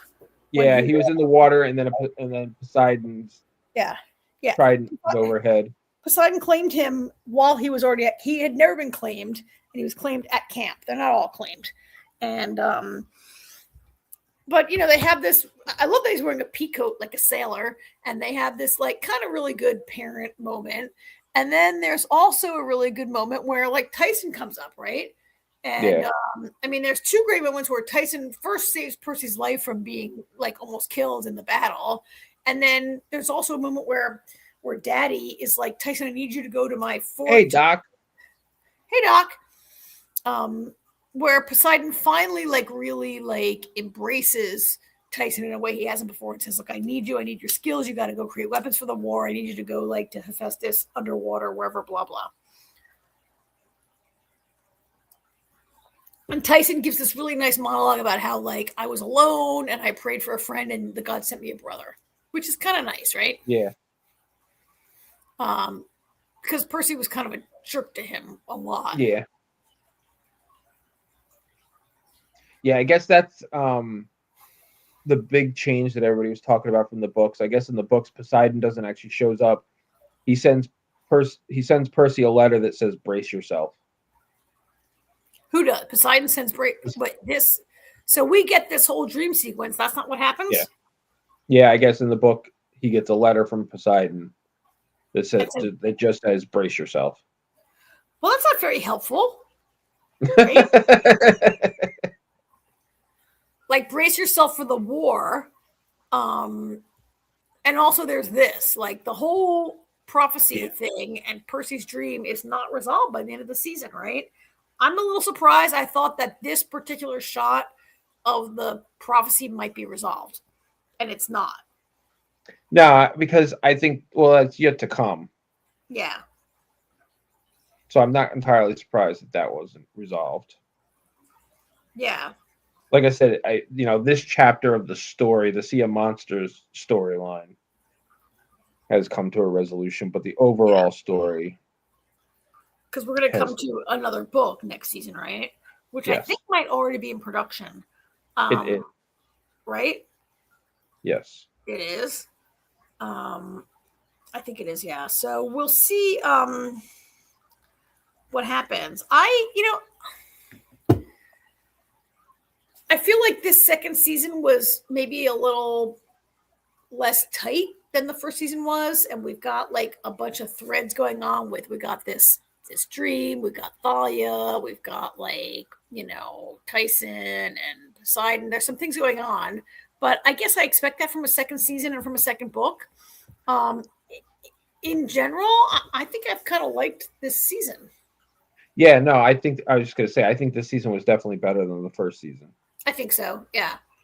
I mean, certainly like visually, like they figured out like their action scenes, and I think the kids are all like they're all very young actors, and they were all good, but they've had a year to gel as a cast, and they're a little bit better together, right? Yeah. I mean, they've come together a little bit more. And so I think I know we have some people who are in our chat who don't really watch it, and I think it's really, these are short episodes, and I think it's worth going and like binging these two and getting ready for season 3 when it comes next year or whatever, right? Yep. If I'm looking for a show, it's a pretty easy watch and a good watch. All right. Anything else you want to say about this? No, I think we covered it pretty good. All right. What is next? What would you like to hit next? Let's do Night Manager. Okay, let me get up to my little Night Manager set. There's so many pictures in here. The Night Manager. So we only have one episode this week, episode 5.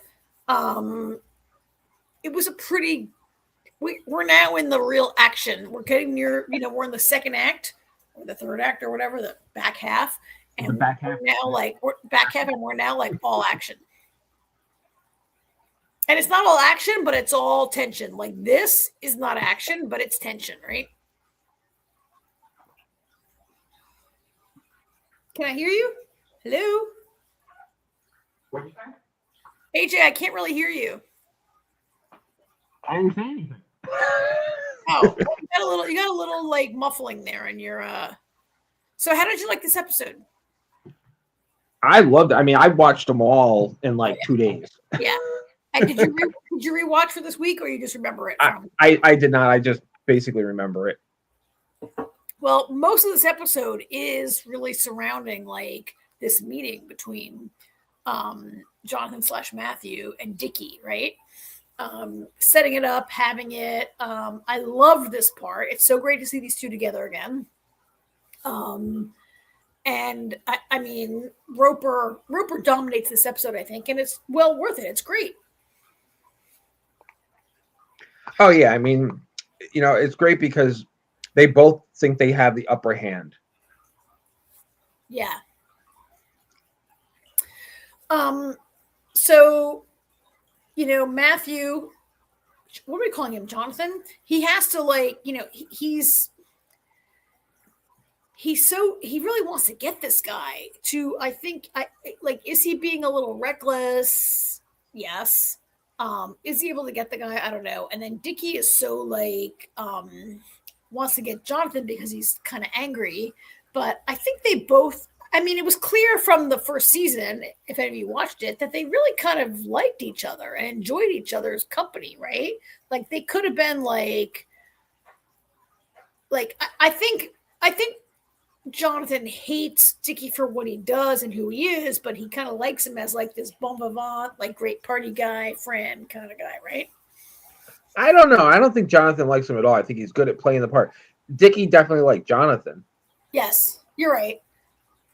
And happened this part where Dickie's like, "Oh, Jonathan, I've seen it that you like the money and you like the lifestyle and you're really into it." I think there's an element of truth there.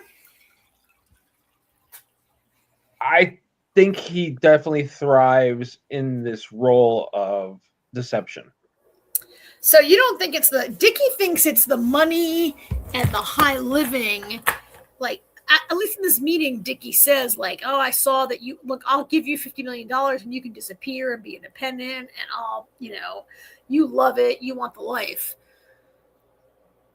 You're saying that's not really what Jonathan loves. He likes the chase.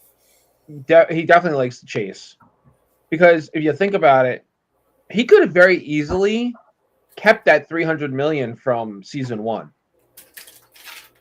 and not give it to the government. He did give it to the government, yeah. And also, he went after Dickie for reasons, which partly were for, him just being a bad dude, right? And like Jonathan also like suffered some losses in season 1 that makes him really kind of hate Dickie also, right? He's a bad guy, and Jonathan has a moral compass, right? That like, look, Roper's objectively bad. He's oh yeah, he's awful. He's an arms dealer, and he's trying to overthrow the government of Colombia, supposedly. I love this meeting between them. It's a highlight of the episode, right?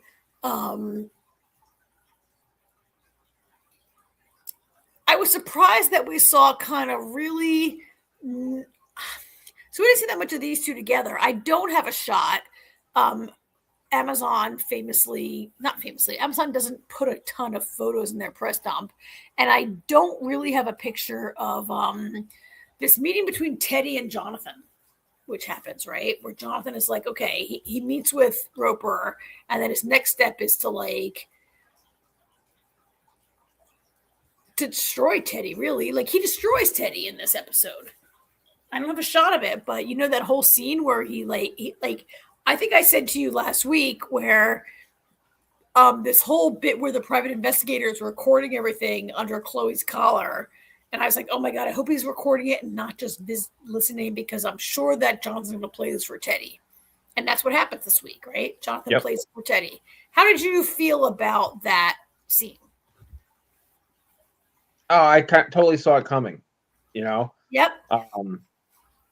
It's, it's kind of what he did with Jed, in a different way.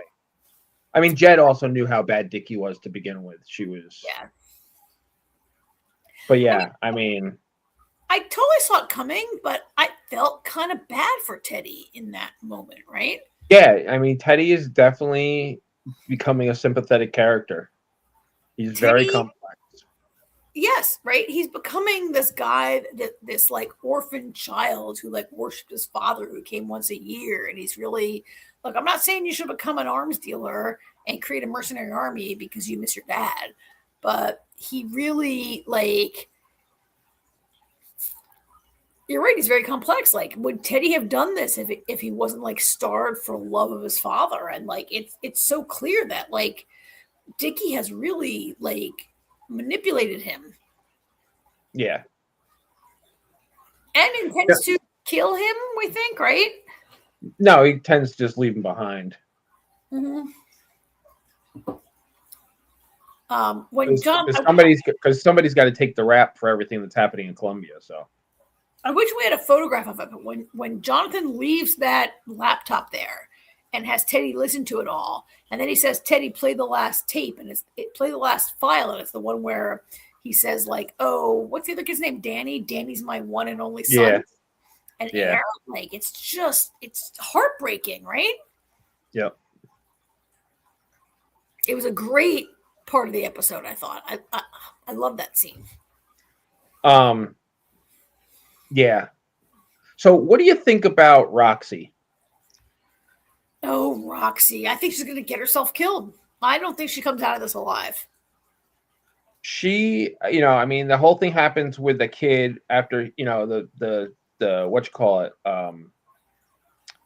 DA gets killed, and Right. they try, the plan was to pin it on the kid, and he gets the kid out of there, and then he takes the two of them to the safe house.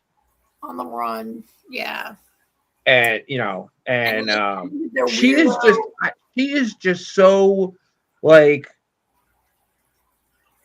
it's so funny. Like, she's bad news because Jonathan sleeps with all the hotties, Yes. and he won't sleep with her. Yet they have a weirdo sexual interaction in the safe Yeah. house, right? Yeah, Where she basically pleasures herself with his hand while he just stands there. yeah, which is like, she's like, I hate you. You lied to me. You set me up. And he's like, I did what I had to do. And they have this very like, angry conversation, which is all true. And yet then they're all of a sudden like so hot for each other. Yeah, it's very. But the thing I love is she keeps playing the woe is me card. This is all your fault, and he always comes back with, well, you know what? You got my friends killed. Yeah, and you knew what you were doing. He says you knew who I was. I mean, she kind of didn't. I don't know. By the end of the episode, she calls Roper, right? Like I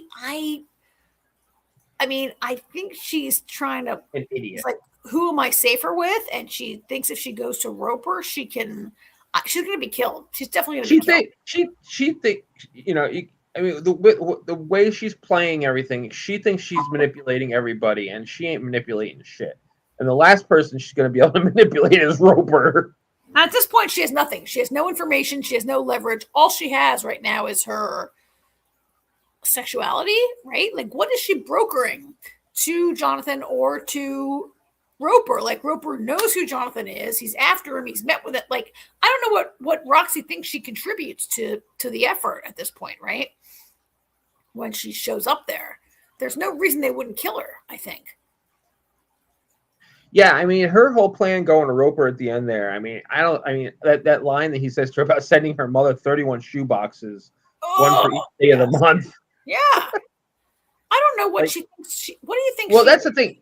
She thinks she can manipulate, she's hot, and she thinks she can manipulate all these men. She's pretty much got Teddy wrapped around a little finger. Oh, yeah. Teddy's kind of dumb.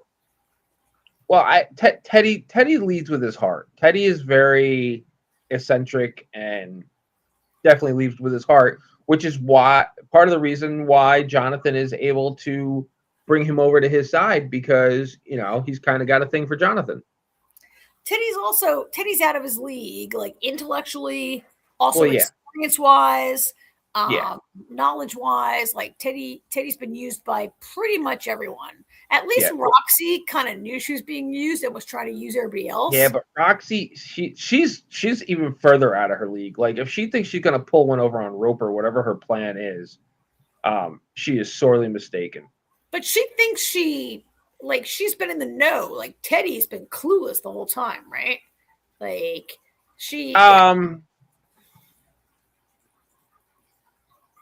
not in the know as much as she thinks she is. I mean, she doesn't know. I mean, Teddy has been. I think she will die. I think she'll die before this. She can't live, right? There's no way she can live. She's too stupid to live. Or I shouldn't say stupid. She's too overconfident to live. She's very overconfident. I don't know what she thinks she's bringing to Roper. Like, what is she bringing to Roper? Have to find out next week. I don't know. Speaking of which, I included this picture of Chloe because we had this moment, which we talked last week, and I was like, "Oh my God, yes, that dog! When is he going to find the microphone?" This week. It's so funny. It's so funny while you're saying that. I'm thinking, I know when. You know when. But the worst. But you know what the worst fucking part is? I mean, I'm sure you know what the worst part is. Yeah, that he killed the dogs. Like, it's the dog's fault. Why is the dog's fault? No, that's what I'm saying. Yeah, it's not the dog. Yeah, he killed all. To be fair, these mean, vicious attack dogs were subdued by a couple meatballs. So maybe that's why he killed them. Like, the fact that somebody got close enough to them to do that, maybe that's his thought process. I mean, still wrong. To me, they've given no appearance of being mean, vicious attack dogs. Like, are they watchdogs? They're house pets. They're always on the couch, always petting them. That's true. They're But not maybe, like, I mean, on the compound and around him, maybe. I think, I don't know. like when you look at Halle Berry's dogs in John Wick, those are mean, vicious attack dogs, right? That are super. But only when she gives the command. Yes. I think that these dogs are, I mean, yes, they're watchdogs, but anyway, yes, they're three of them. He shoots all of them because Chloe, like, I mean, I guess that's meant to show how volatile Dickie is and how untrustworthy he is and how I guess if he shoots these dogs, of course he would shoot his son, which doesn't track, but whatever, right? I guess it's meant to show like how horrible he is. I'm starting to think of a theory of how this might end. I mean, I think Roxy will be killed. Oh, wait, before we go there. So we didn't cover what happened. I was just going to say, there's somebody else that does die. We have the whole thing going on in the MI6 department where Myra, do I have a picture of Myra? Do I have Myra? I might have deleted Myra's picture because she wasn't really that much in this episode. But Myra's starting to figure stuff out, right? Here she is. Myra's starting to figure stuff out. Well, because Roper calls her and he's like, what the hell? Why is this guy here? And she's like, no, he's dead. He's like, you're not dead. He's right here. Right? And Myra is fixing to get killed by Dickie Roper also if she's not careful. But she's in really deep. And it seems to be really about money, right? Like there's no part of the show that is about like somehow MI6 thinks it's good for the UK for there to be a coup in Colombia.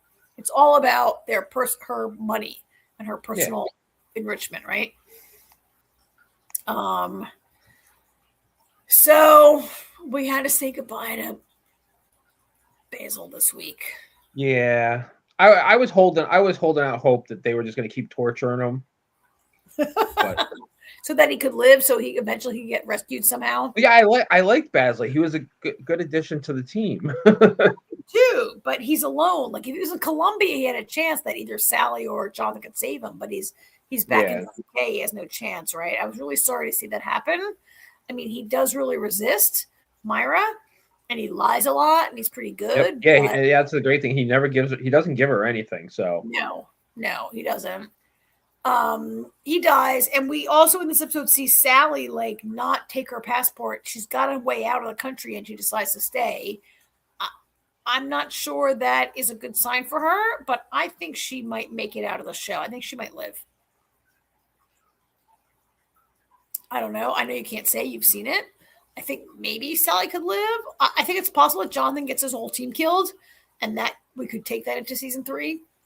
How he feels after getting his whole team killed, but I think maybe Sally could live.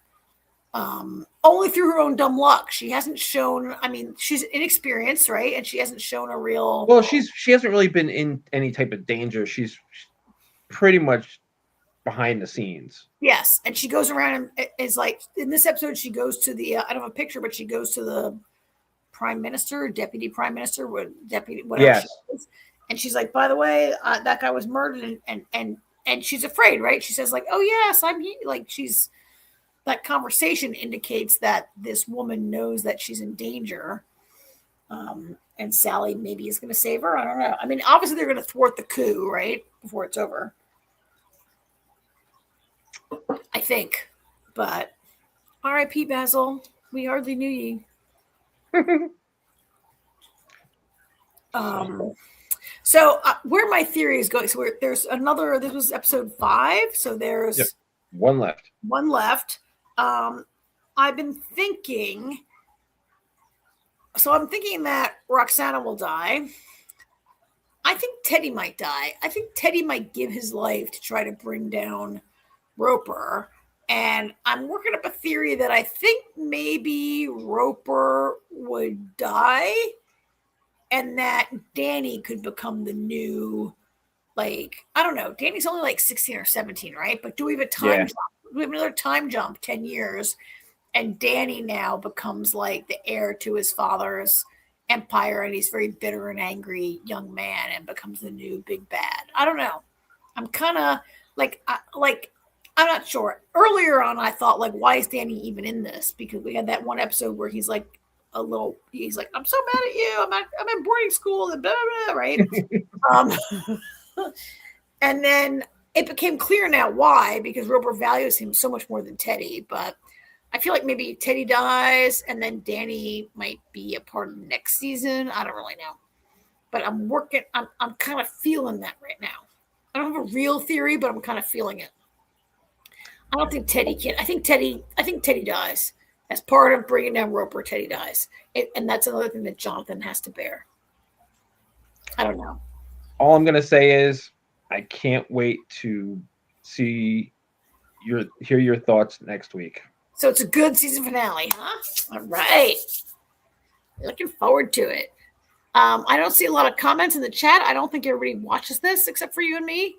Hi, B. Bear with us for one more week next week. B's here waiting for Starfleet. I think. Which is our last and final show tonight. And that's all. We got everything right. No, we have. You want to do Night of Seven Kingdoms first? Oh Jesus, I forgot about that. Yes, let's do that. It's only a half-hour show, so let's bang it out. Sorry, B, we'll bang this out real quick because it's only 30 minutes. This show, this is a lighter and gentler and more comedic version of Game of Thrones. And I was laughing my ass off this whole episode. They sure threw in the 13-year-old comedy in the opening scene, right? I was reading an article that was they said that was their oh shit, what the hell was the name of that porn parody type movie? Boogie Nights. That was their Boogie Nights moment. That was their Boogie Nights moment. Dirk Diggler. You know, I mean, it's their Dirk Diggler moment. I went to physical therapy this morning, and my therapist said to me, "Oh, are you watching Night of Seven Kingdoms?" And we got into a conversation about this opening scene where Sir Harlan, who I have there on the right, this older man, there's a flashback, and we see him in his full glory with his enormous equipment that everyone who watched this was like, what's going on, right? It was really unexpected. It was kind of funny, again, in that sort of like, I mean, I'm going to call it, I don't really want to say juvenile, in a body kind of way, right? It's funny because Game of Thrones was so criticized for so long for having so much female full frontal nudity and no male. And then they kind of at the end of Game of Thrones and now with this have really embraced like male nudity. Which is fine. Fair is fair.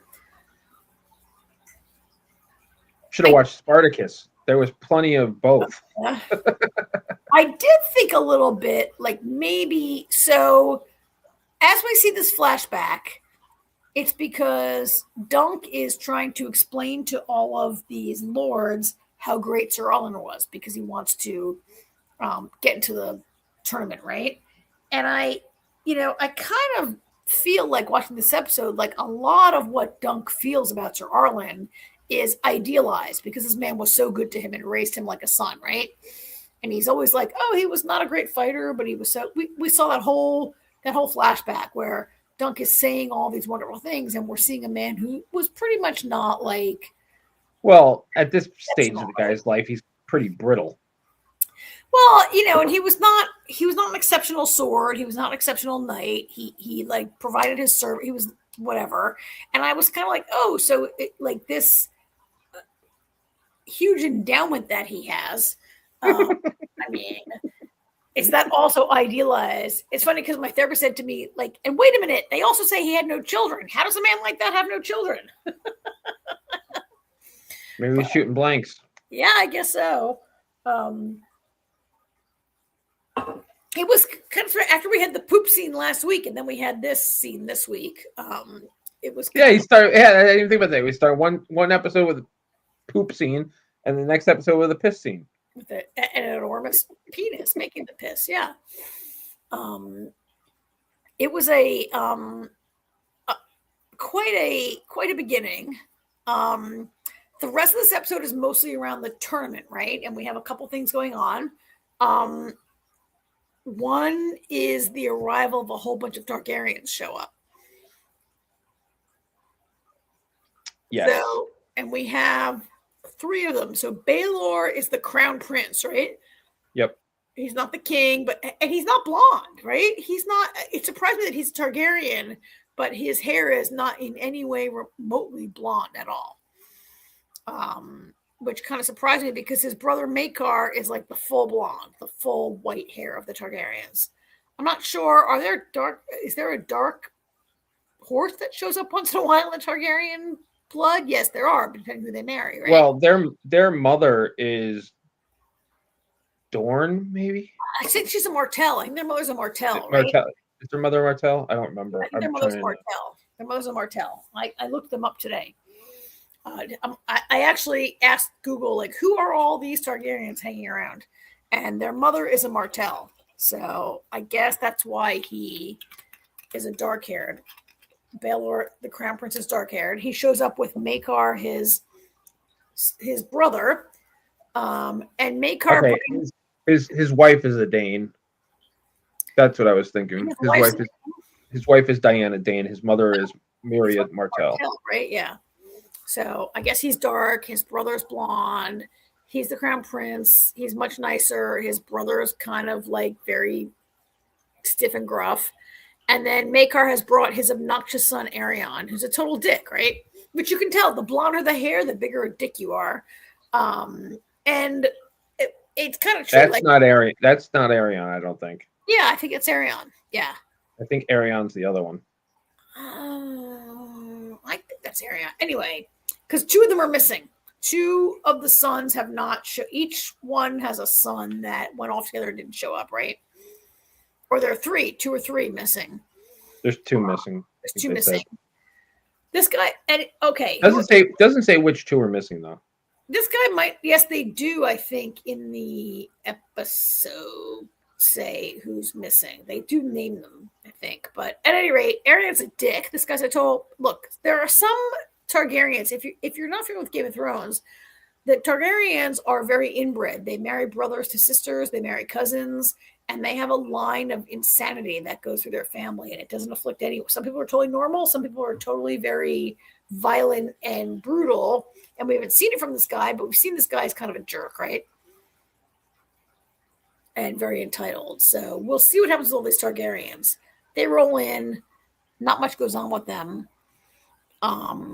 until our friend Sir Dunk gets involved. Okay.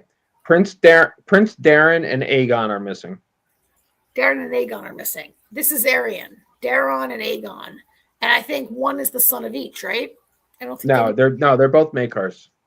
They're both Maekar sons. Yes. So Baelor's sons aren't missing. Only yes, Maekar. Darren and Darren is the oldest. So only like 4th in line to the throne, right? Because Maekar is the spare. Well, Maekar. I mean, Maekar himself is the 4th son. Oh yeah, he's the 4th son. So between so Baelor's the Baelor's the next in line. Yes, and then there's like 2 more brothers, and then Maekar. So he's already 3rd, and then his son is like 4th. All of his sons are 4th, 5th, 6th, whatever. So it kind of works out okay for Sir Dunk, though, right? Like Dunk, like actually, is this a show about a guy who stumbles into? Is he like the Forrest Gump of Game of Thrones? Like he just nah, I wouldn't say that. He stumbles into this. He sneaks in. He's trying to like get himself into these games, and he sneaks into the Targaryen. The Targaryens are the major. I mean, their father's the king. They're the major people at this tournament. They've got a big tent or whatever house they're in, and Dunk kind of he sneaks in there to talk to them. He's kind of like he keeps saying I'm stupid. People tell me I'm stupid, but he's not that stupid, right? Right. He sneaks in there and he talks to them. How'd you like the scene where he's talking to Baelor? It was a good scene. I liked it a lot. I thought I liked the fact that Baelor kind of, the fact that Baylor remembers Sir Arlen. Sir Arn, he, it kind of makes the scene, because then he's kind of, you can tell he kind of, you can tell he kind of likes Dunk, and just seems like Makar doesn't like anybody. No, Makar is kind of really a very kind of jerky guy. Baylor, it's interesting. You're right. It's just that he's the only one who remembers Sir Arlen, and he remembers him because, like, I think Sir Arlen unseated him at the first. They tell the story about how at this tournament. Yeah, they were.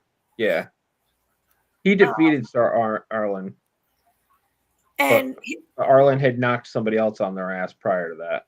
And he said, and then he's like, "Oh, we went 4 lances before I unseated him," and Dunk says, "No, it was 7," and Baylor's, "No, it was 4," but whatever.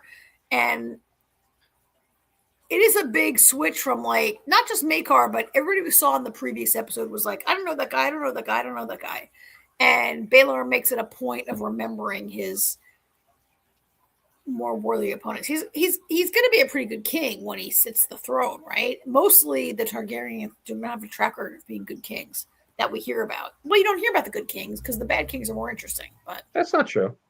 You hear about good kings too. You do, but they're not as interesting.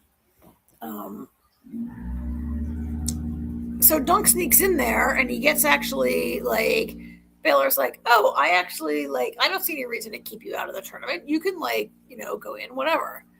The only thing he tells him is he has to have his own sigil. Oh, right. And that takes us to this wonderfully awkward conversation. Oh my God. And I knew he was going to forget to give her the shield. It's like he never talked to a woman before in his life, right? He's totally smitten. He's really smitten. She's very pretty, and she's very tall. She's a very tall woman, right? Like, Egg makes this point of being like, "Oh, well, you're both huge." Yeah. It's awkward, but it's kind of cute, right? Like, yeah. he's smitten, and he's, like, speechless, and it's kind of cute. And he asks her to repaint his shield for him, right? Her name is Tansel. Tansel, yeah. I don't know if there's enough time for them to get together. Like, this is only 6 episodes, and this is episode 2. Like, I'm not sure we have time for a romance in this. And I'm not sure a guy who has 3 novellas, like, is going to have a wife. So I'm not sure where it's going, but it's awfully cute, right? And I thought they did a good job of the whole awkwardness and the flirty thing. Yeah. It was cute.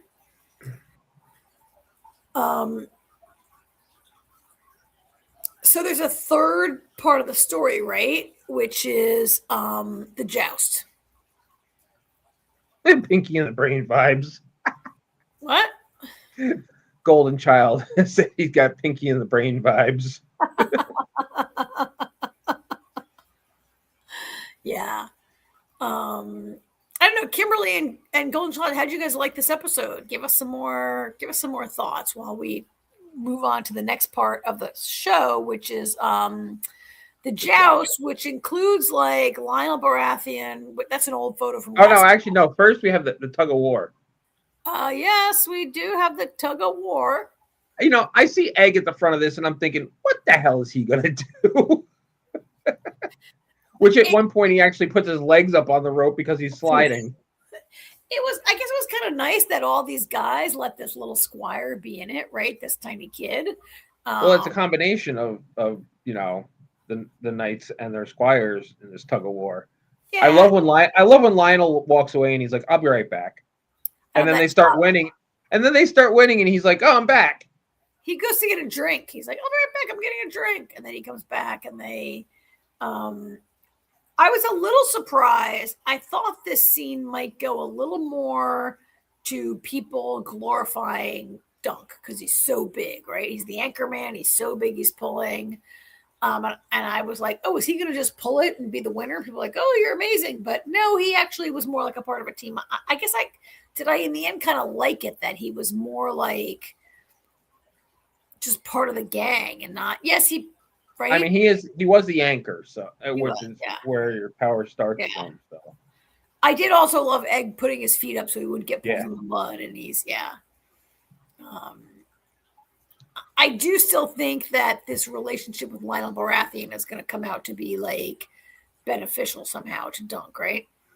I mean, this guy was Lionel is kind of the highest guy in the camp until the Targaryens showed up, right? yeah. Um, Well, at the very least, he's the most fun. Not really the highest because there's other people on the same level as him. He's just the most fun. yeah. The Baratheon is hilarious. He reminds me of Tyrion. He kind of does, right? He drinks and he knows things. Yeah. Yeah, there you go. Yes, yeah. And I like Egg. I think we all like Egg. I think that little kid is doing a great job. He's very wise for his age. I think the two actors, this tiny child and this gigantic man, the two actors who I'm saying that because I don't know their names right now. Peter Claffey, I think, is the guy who plays Dunk. I think that these two actors have some good chemistry on screen. Yeah, I agree. Yeah. Kimberly, you like this better than last week. How come? Because something actually happened? Because it got a little more. Actually, nothing really happened this week either, right? But yeah, but last week is definitely very set uppy, and this week kind of gets going a little more. Yeah. I mean, of course, the tent scene the first episode was really great. So. Oh yeah.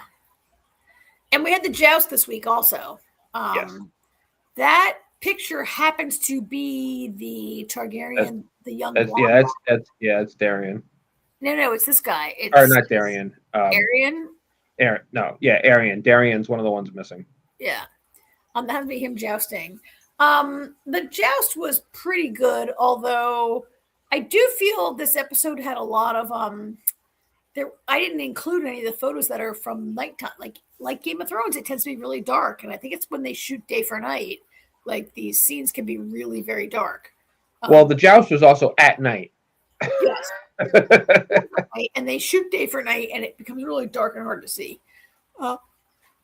This is not that hard to see. This is pretty good. The joust was pretty. So I never really considered that jousting could be like 5 or 6 guys or 12 guys going against each other in 6 lanes at the same time. My experience of jousting. So I live in Maryland. Excuse me. The Maryland state sport is jousting. Can you believe that? And there's always jousting at the Maryland Renaissance Festival, and it's always like 2 guys against each other. There's never like 4 or 5, 6 lanes of people at the same time, and I never really thought about it. And we never saw that in Game of Thrones, right? But yeah, no, and other movies where I've seen jousting, it's always they only focus one-on-one, right? So I mean, this might be, you know what? Not for nothing, this might be more realistic to how things actually were. Whereas I think the whole point of doing a one-on-one is the focus in those situations, those movies like A Knight's Tale or the scene, in Game of Thrones, the scene that we're seeing, Yeah. I think this might have been more realistic, and because ultimately it doesn't matter other than the Targaryen who wins and loses in these, I think is why it was a cool scene. It was great to watch. It was cool. So especially when people are almost getting run over by somebody else's horse after they fell off of theirs. Right? I'm inclined to agree with you about this. I know that George R. R. Martin, has done a lot of research for all of his novels, all of his books, and he's really inspired by the War of the Roses. And I would think that this might be historically accurate in a lot of ways, right? Because he's committed to that. And I also could see, as we watch the show, and there's so many people who are coming to be in this tournament, this is an effective way of having your early rounds and get guys out of it, right? Right. I also really liked, I'm sure you did also, these scenes where guys are put off their horse, and there's this one, and this guy is so amazing, he jumps on the running horse and leans over and does some trick riding and grabs his lance again. And yes, there are guys who are about to be run over by their horses, and there's this one guy who's able to be whoop, let me get on my horse, let me do this thing, right? It's pretty cool. There was some trick riding involved. So I just Googled this actually. Yes. there used to be melees where people would just go after each other. So this was kind of like a hybrid of a melee and a one-on-one. Wasn't a melee just like ultimate fighting, like a whole million guys with whatever weapon you want just fighting each other to the death or to whoever was last standing? Like, I know that melees are like in Game of Thrones, they talk about the joust and the melee as like maybe different things at a tournament, but I don't know. But I think like 14 guys riding against each other is kind of a melee of jousting. Yeah. Yeah. That's what I'm saying. It's kind of like that's what I'm saying. They kind of created this as a hybrid. It was cool. There were ways in which it was violent, but it was less violent and bloody than a lot of. You know what's funny is it was kind of violent, but I thought it was pretty interesting to see Dunk was kind of watching it, because he's going to be doing this. So when things were happening, he was kind of like, ooh, ah, and Egg was like, yeah, like smash him. Like Egg was really into it. Yes. So I chose this photograph, but there's another photo that I didn't download, that I didn't choose to put up here, where Egg is much more like, where the crowd is like, yeah, the crowd is really into the violence, really into and Dunk looks a little more concerned, these two. And then there's a shot at the end of it where Dunk is like holding Egg almost on his shoulders, right? Well, he does put him on his shoulders earlier. Put him on his shoulders to start with, yeah. And then he's hugging him, but yeah, Egg is like, Dunk seems a little. This picture they both look concerned, but you're right. There's a shot where Dunk is like, wait, what am I getting into? Almost, right? I mean, Dunk has never been to a tournament, as far as we know. Like he's never been in. He's been to them. He's just never been in one. Okay, and he, like, this is literally which is a conversation he has with the Smith when he's like, I'm you'll get your money. I'm here to win this, and he's like, oh, and I guess the rest of the guys are here to cheer you on. Yeah, you're right. So we don't have any. There were no photos available of his conversation with the Smith, but it's a pivotal. It's an important part of this episode, right? Where he's like, I need some armor. But he has no money. And he has this talk with this guy about that. And then he had to sell his horse. Oh, and he had to sell his horse. That was so sad, right? Because early in last week's episode, he's like talking about how much he's like, I could like make a lot of money if I sell you, but I would never do that. And then this week he does it, right? But he does tell the horse he's going to buy it back after he wins. Yes, and he gives extra money and says like, oh, please, like give her some oats and an apple tonight. And he's, I mean, he's a nice guy. So this show, look, he could never make it. This is not Game of Thrones. It's not going to be Game of Thrones. But he could never make it in Game of Thrones. I mean, this is not an existential kind of drama like we had with that. But he doesn't have the. There's a part of, is it this episode where he talks, put some ice in. Guy who's a white cloak in the Kingsguard, and he says like, oh, if I could only be in the Kingsguard, that would be so great. And I'm thinking, oh man, you'd be eaten alive in the Kingsguard. There's no way, right? Because we know from Game of Thrones that the Kingsguard is equally as political as everything else. Even more political, right?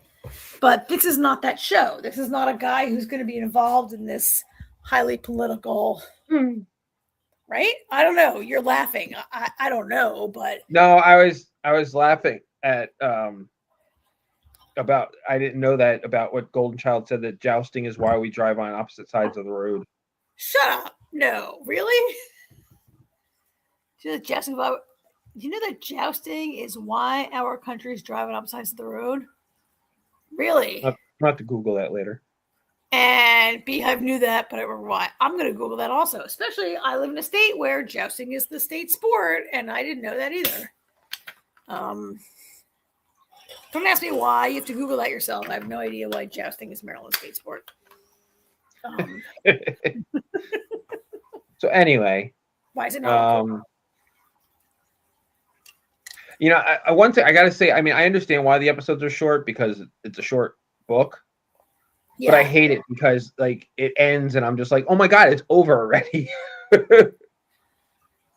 I mean, I'm glad I'm watching it together with you guys every week. I can see why some people might wait and just watch it in one big binge, right? Yeah. Um, Yeah, I mean, by the time all is said and done, it's going to be a little over 3 hours. it is. I believe season 2 is already in production, right? We talked about that already. Yes. So hopefully it will come sooner than later. And given there are no dragons, it should not take as long to do the post-production. This actually happens after the Targaryens have already lost the dragons, right? Yes. House of the Dragon takes place. This is 90 years before Game of Thrones. House of the Dragon is another at least 100 years before this, right? At least. Yeah, and so the Targaryens have no more dragons now. So bring it fast, HBO. All right, so are we good with this? Shall we? I think we're good. I think we can do Academy. Starfleet is our last show, right? Yep. Tonight, Starfleet Academy. This episode is like a self-contained episode. It's like a episode of the week. There's not, I think, a lot of overarching. Well, we don't see Paul Giamatti. There's no like overarching villain. It's a Prank week episode. It's a what? It's prank week. It's prank week. How did you like prank week? I'm glad that Starfleet Academy got the upper hand at the end because the War College is obnoxious. Right? Those guys are jerks. But I love the way the Chancellor basically not really tricks them into working together, but finally gets through to them. Like they finally start to realize, oh my God, she's been like telling us what to do this whole time, and we're all so stupid and self-contained that we don't listen. Yeah. Not self-contained, self-involved. So, oh, you're breaking up.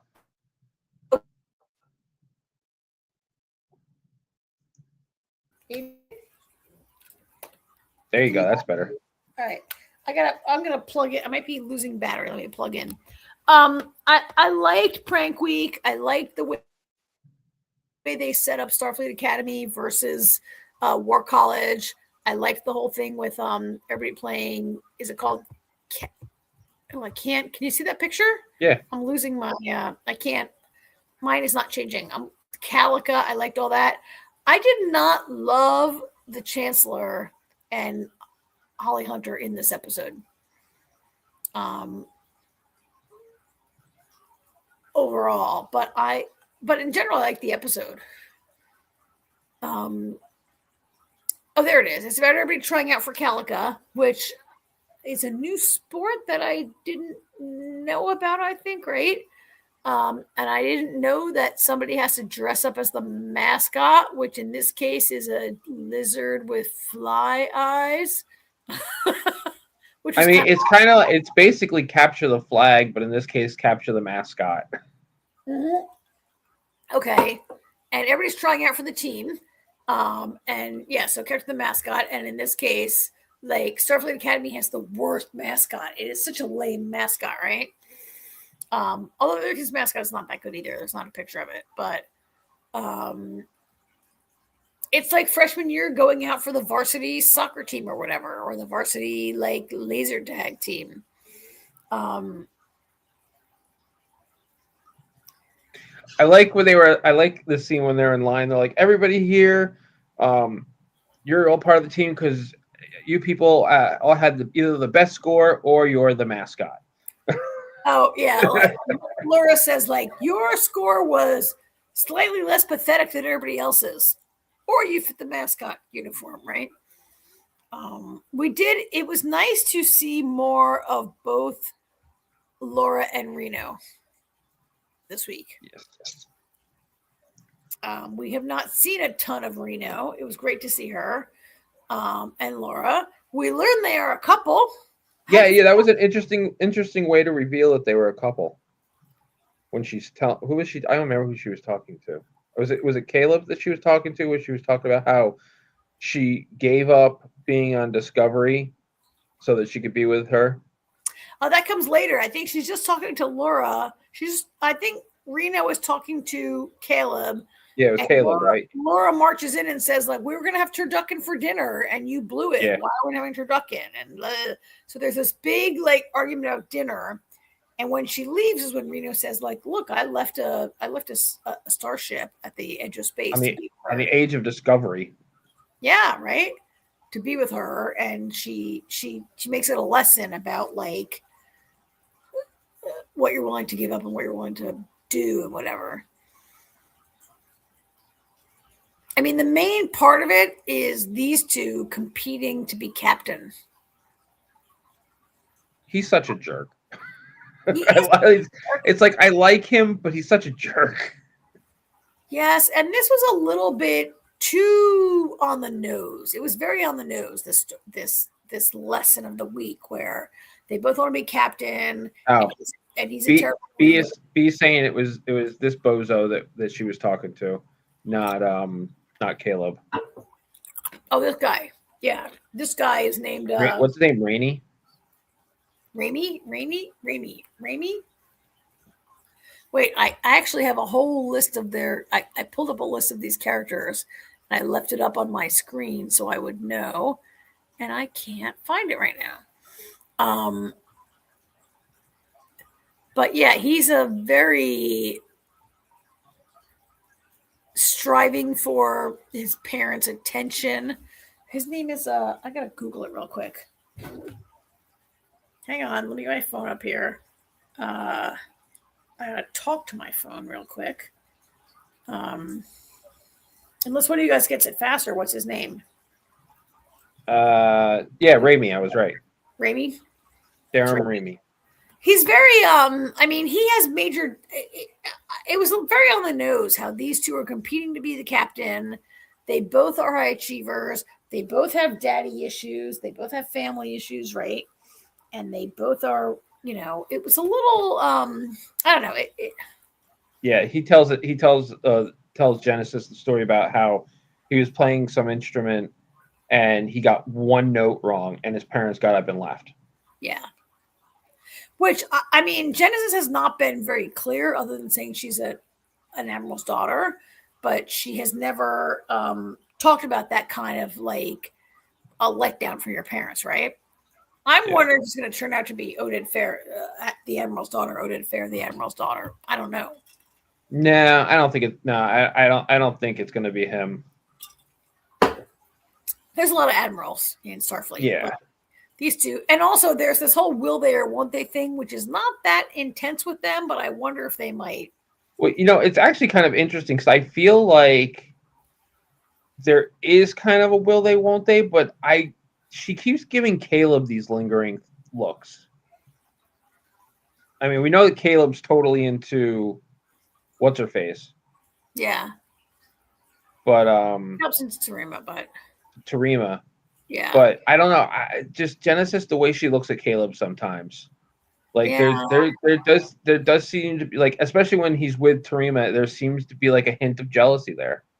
Well, he's very alpha. I mean, here's B setting us straight. So because his parents weren't responding to his messages. Yes, remember he sent his parents messages. Oh, that's right. That's so shitty. That's right. He tried hacking into and he thought his pad wasn't working. So Reno gave him a talk about people showing up for each other. And basically Genesis shows up for him. She does, right? Genesis shows up for him. Yeah. Genesis is a team player. And that's why in the end, she proves to be a better captain.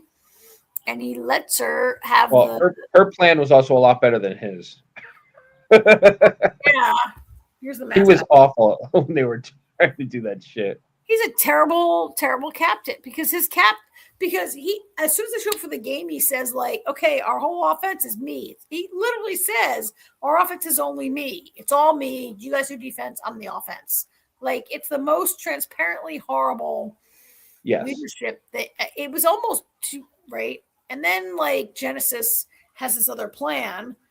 And she proves to be our captain. To his credit, he backs off and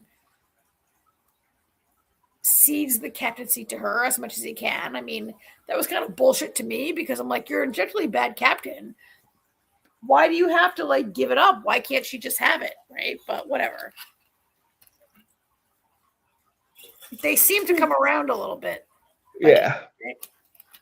And they finally win a match, and then they get in trouble. Oh yeah, that's great, right? And that results with them trying to move on to Prank Week Part 2, which involves them trying to impersonate the War College mascot. Also, I don't have a picture of this, but they are able to clone, what's the other guy? The dean of the War College. I forget his name, but they clone his eyeball so they can sneak in there. There's a lot of it's all about teamwork, right? Like very Mission Impossible. Very Mission Impossible, right? You're right, AJ. And every person has their own role. Like Jaden, the Klingon guy, he does the whole cloning thing, and somebody else does the stealing and this and that. And it is very Mission Impossible. You're right.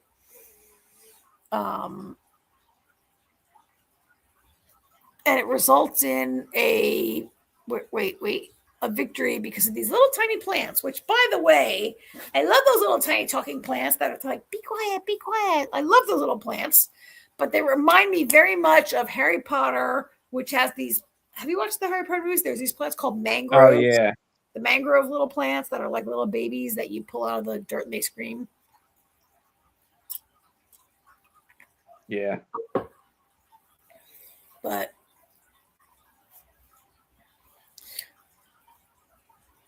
so, how did you like this as a self-contained versus a mythology episode? I liked it. I liked it. I mean, so far, I liked all three of these episodes.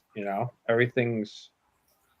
I really, like I said, I wasn't really sure what to expect because Academy has gone through so many different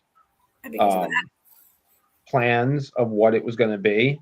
It's been like 7 years while they were. Yeah, I mean, it's completely different than what it was going to be when Tilly was supposed to be the lead. It is completely evolved into what we have now. Obviously, it's involved. Like, this made me worried that it's like a teen. Yeah, that's a terrible. Whatever picture blah blah blah blah blah. Yeah, the promo. Look, promo, I can't imagine you make the show and you don't put Holly Hunter in your promo, but whatever. I mean, she's technically the star, but it's not about her. So I get, I mean, they're also trying to draw in a younger audience. I mean, people like you and me, we're already watching it because it's Star Trek. They're trying to draw in a younger audience, so they're going to put hot teenagers on the front of it. And I mean, there's a way in which I would consider Holly Hunter to be a supporting actor. Yeah. Because she's not in every scene, and she's supporting to that young cast. So she spends a lot of time. He agrees. Terrible promo picture. There's many shots in this episode of, I don't have them, of Holly Hunter. When she has the tea, she drinks tea with the dean of the War College. Yeah. And she's all like laying on the couch and all slouchy and this and that. And there's a scene later where she's talking to Laura, her number one, and she's barefoot, of course. And like, I'm going to tell you, there are so many scenes of her bare feet on the table that are, AJ, you didn't watch the show, but in Alien Earth, there's this like crazy billionaire scientist guy who's always barefoot and his feet are always on the table all the time. And I'm like, why does he Holly have to barefoot?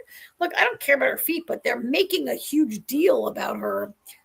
I feel like they're going a little too much of the Chancellor casual thing. She seems to be incapable of having any kind of decorum at all. Like, I'm sorry, but if I had a person come to my house for coffee, I might sit up straight on the couch and not totally like lay on the couch, right? Like, I don't know. To me, I'm not a huge fan of the way they're making her. I get it. She's counterculture. She's not your typical Starfleet captain. Do I have to always see her be 100% unprofessional? She's not capable at all of being professional. I don't know. It bothers me a little bit. She can be when she has to be. Really? I haven't really seen it except in the second episode when they were trying to get when they're trying to get the. This is what happens when you get old. Well, when she was on the bridge, she was decent, I guess, but she's. It's just their race is very quirky. I mean, look at Pella. But Pella is capable of being professional on the. Pella doesn't have a choice. Pella's on a starship. Yes, starship, and to be fair, it's also 800 years before. Yeah, 800 years before, and she's an engineering officer and has a very How long does their race live for? Like, I know they live for a long time, but how long? I think Holly Hunter's character is supposed to be like 40 or 50 years old. Her character, I know her character is 400 years old. Pella, I know, is on Strange New Worlds is 800. Yeah, I don't know what they're capable of. My point is, I would love to see her show up eventually for an episode of Academy. Yeah. If they're able to leave that long. Yeah, if she could she'd be like 1,000, 2,000 years old, right? I mean, she's on Strange New Worlds, which is long before. She's already like 800, and then Discovery makes like an 800-year jump. So I don't know. Hey, Papa Socks, haven't seen you in a while. Hey, I like we're enjoying Academy. It's it's not one of those Star Trek shows. I shouldn't take any Star Trek show too seriously, but so far it's just fun and quirky, and getting its feet. But I enjoy it. I don't listen to critics. I watch stuff for myself. I mean, you're hearing not good. I mean, is it my favorite of all the Star Treks? No.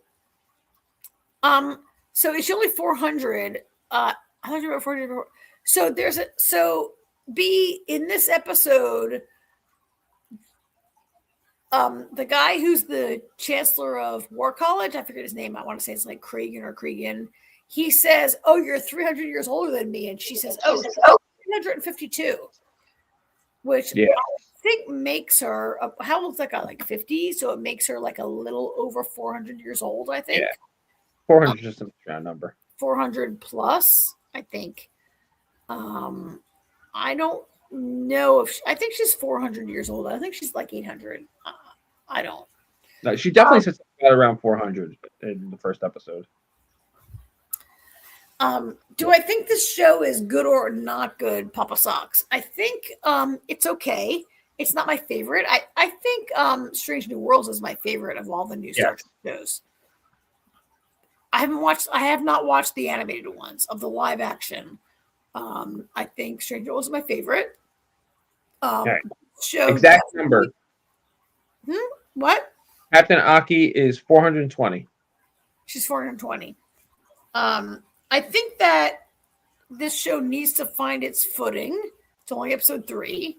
But I think also, Papa, this show is going for a younger audience. They're going for like the college youth experience. And I gotta give it that grace for me to try to, like, I'm old, right? It's not for me, maybe. They're trying to bring in younger people, and I gotta like have that mindset when I go into it. Right? AJ, maybe? Yeah. You just have to remember what it was like to be. This was high school prank week. This episode. Are they even? I mean, I know it's supposed to be college, but they feel like high school kids to me. These kids do not feel like they feel like. Listen, sometimes there isn't that much of a difference between the two. I guess. Depending on what year of college you're in. So, okay, Pelia could totally show up because she is roughly 5,000 years old. Shut up. She is not 5,000 years old. Really? I just Googled it. So she was around when, like, dinosaurs. Like Starfleet started in like. Well, she talked. I mean, we know she was around in the 80s because she talked about the 80s in one of the episodes. Yeah. But anyway, she's a full Lanthanite, and Aki is half human, half Lanthanite. Holly Hunter's half of that. So she might not last as long. So apparently, Lanthanites last a really, really long time. Which means I would love to see Carol Kane just pop up for a quick cameo. Well, because she's hanging around on Discovery, which is hanging around, right? So that'd be cool. No, she's not. She's in Strange New Worlds. Oh, she's on Strange New Worlds. You're right. You're right. That's how Tilly is going to come around because she's on Discovery. But Yeah. but you're right. You're right. Could Pella be alive because she would have survived the whole everything? Yeah. Yeah.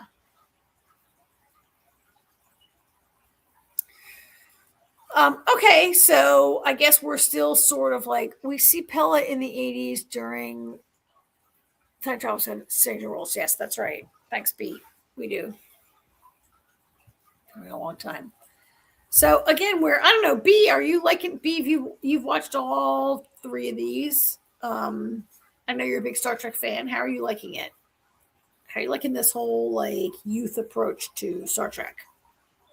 It's fine. It's Okay, that's good. I mean, so AJ, you watched Prodigy is like a animated about children. Are they little kids? So Prodigy is an animated show about a bunch of kids who find a Starfleet ship, and the first season is just basically them against the bad guys. By the end of it, they have finally gotten to Starfleet. They meet Janeway.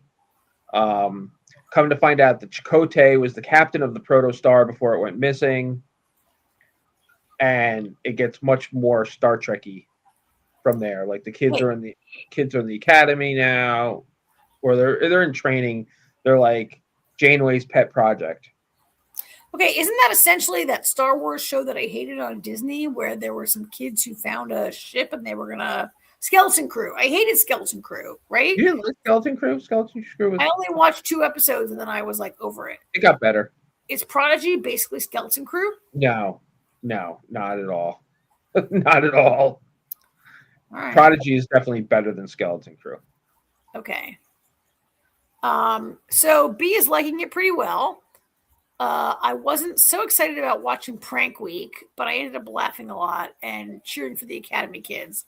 So that tells me I like it. Yeah, I mean, I get that it's not the most interesting. Yeah, I mean, the show's not that deep yet. The show is set in space and Starfleet, and you have Prank Week.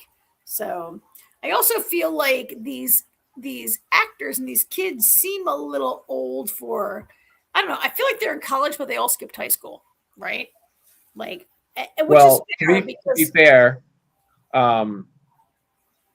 Caleb never went to school. And a lot of them didn't. Like, there's a point in this episode where I have Holly Hunter up on the screen. The chancellor is explaining to her rival, War College chancellor, she's like, why are you being like my kids? Like some of them came on a cargo ship. Some of them never thought they could be at Starfleet Academy.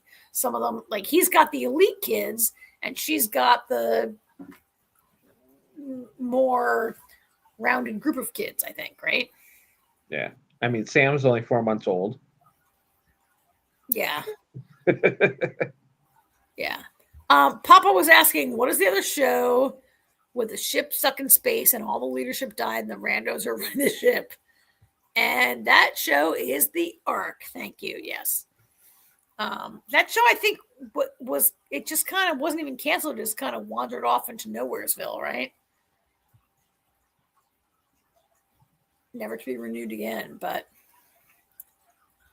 this is a little similar. Like there was an episode of this last week where there was a big emergency and all the kids seemed to be right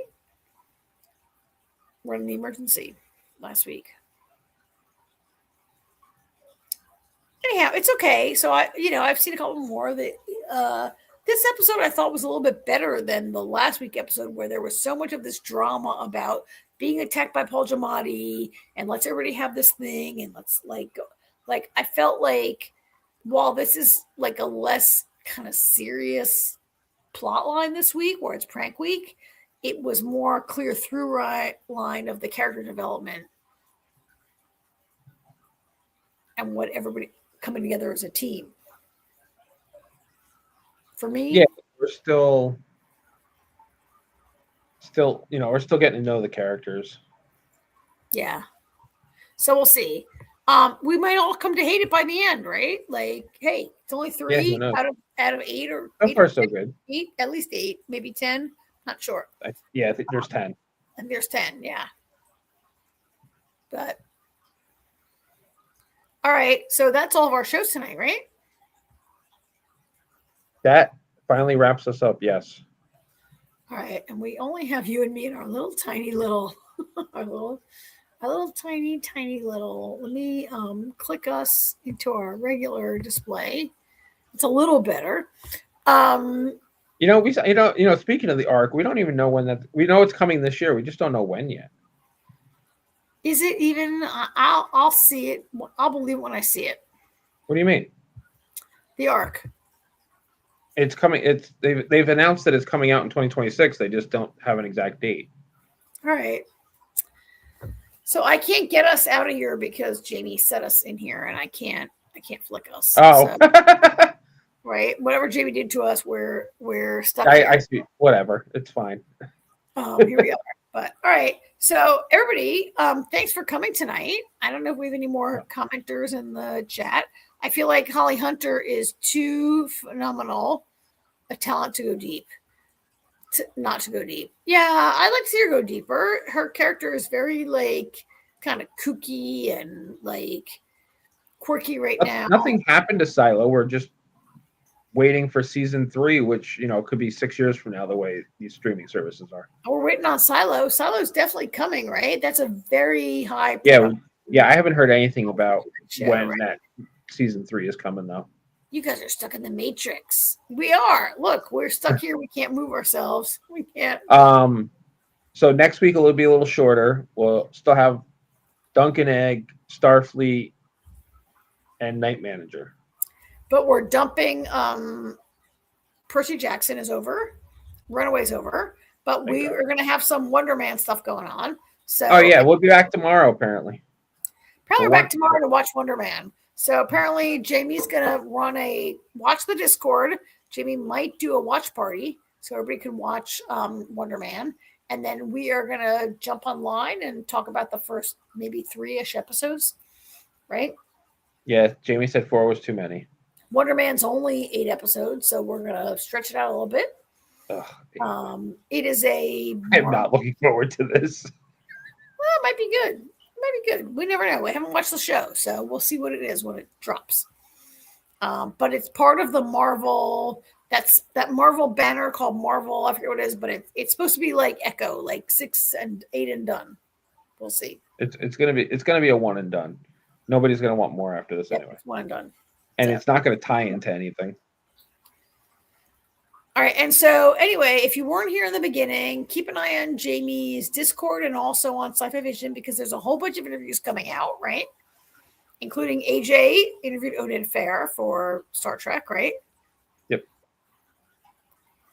And some other stuff Jamie's got going on. So everybody. And actually, after next week, Jamie can finally put up my interview with Diego Calva, who played Teddy. Oh my God! I can't wait for that. I've been waiting for that interview. You gave a that was the thing because we talked about all 6 episodes, so it had to wait because stuff that happens in the finale is in the interview, so we had to wait. Yeah. So all right, can't wait for that. All right, everybody, thank you. Kids. Long show tonight. Thanks for sticking with us. We will see you tomorrow. Unless something changes, we will see you tomorrow. For Wonder Man. All right, kids. Go watch Wonder Man. Good night. Maybe. There we go.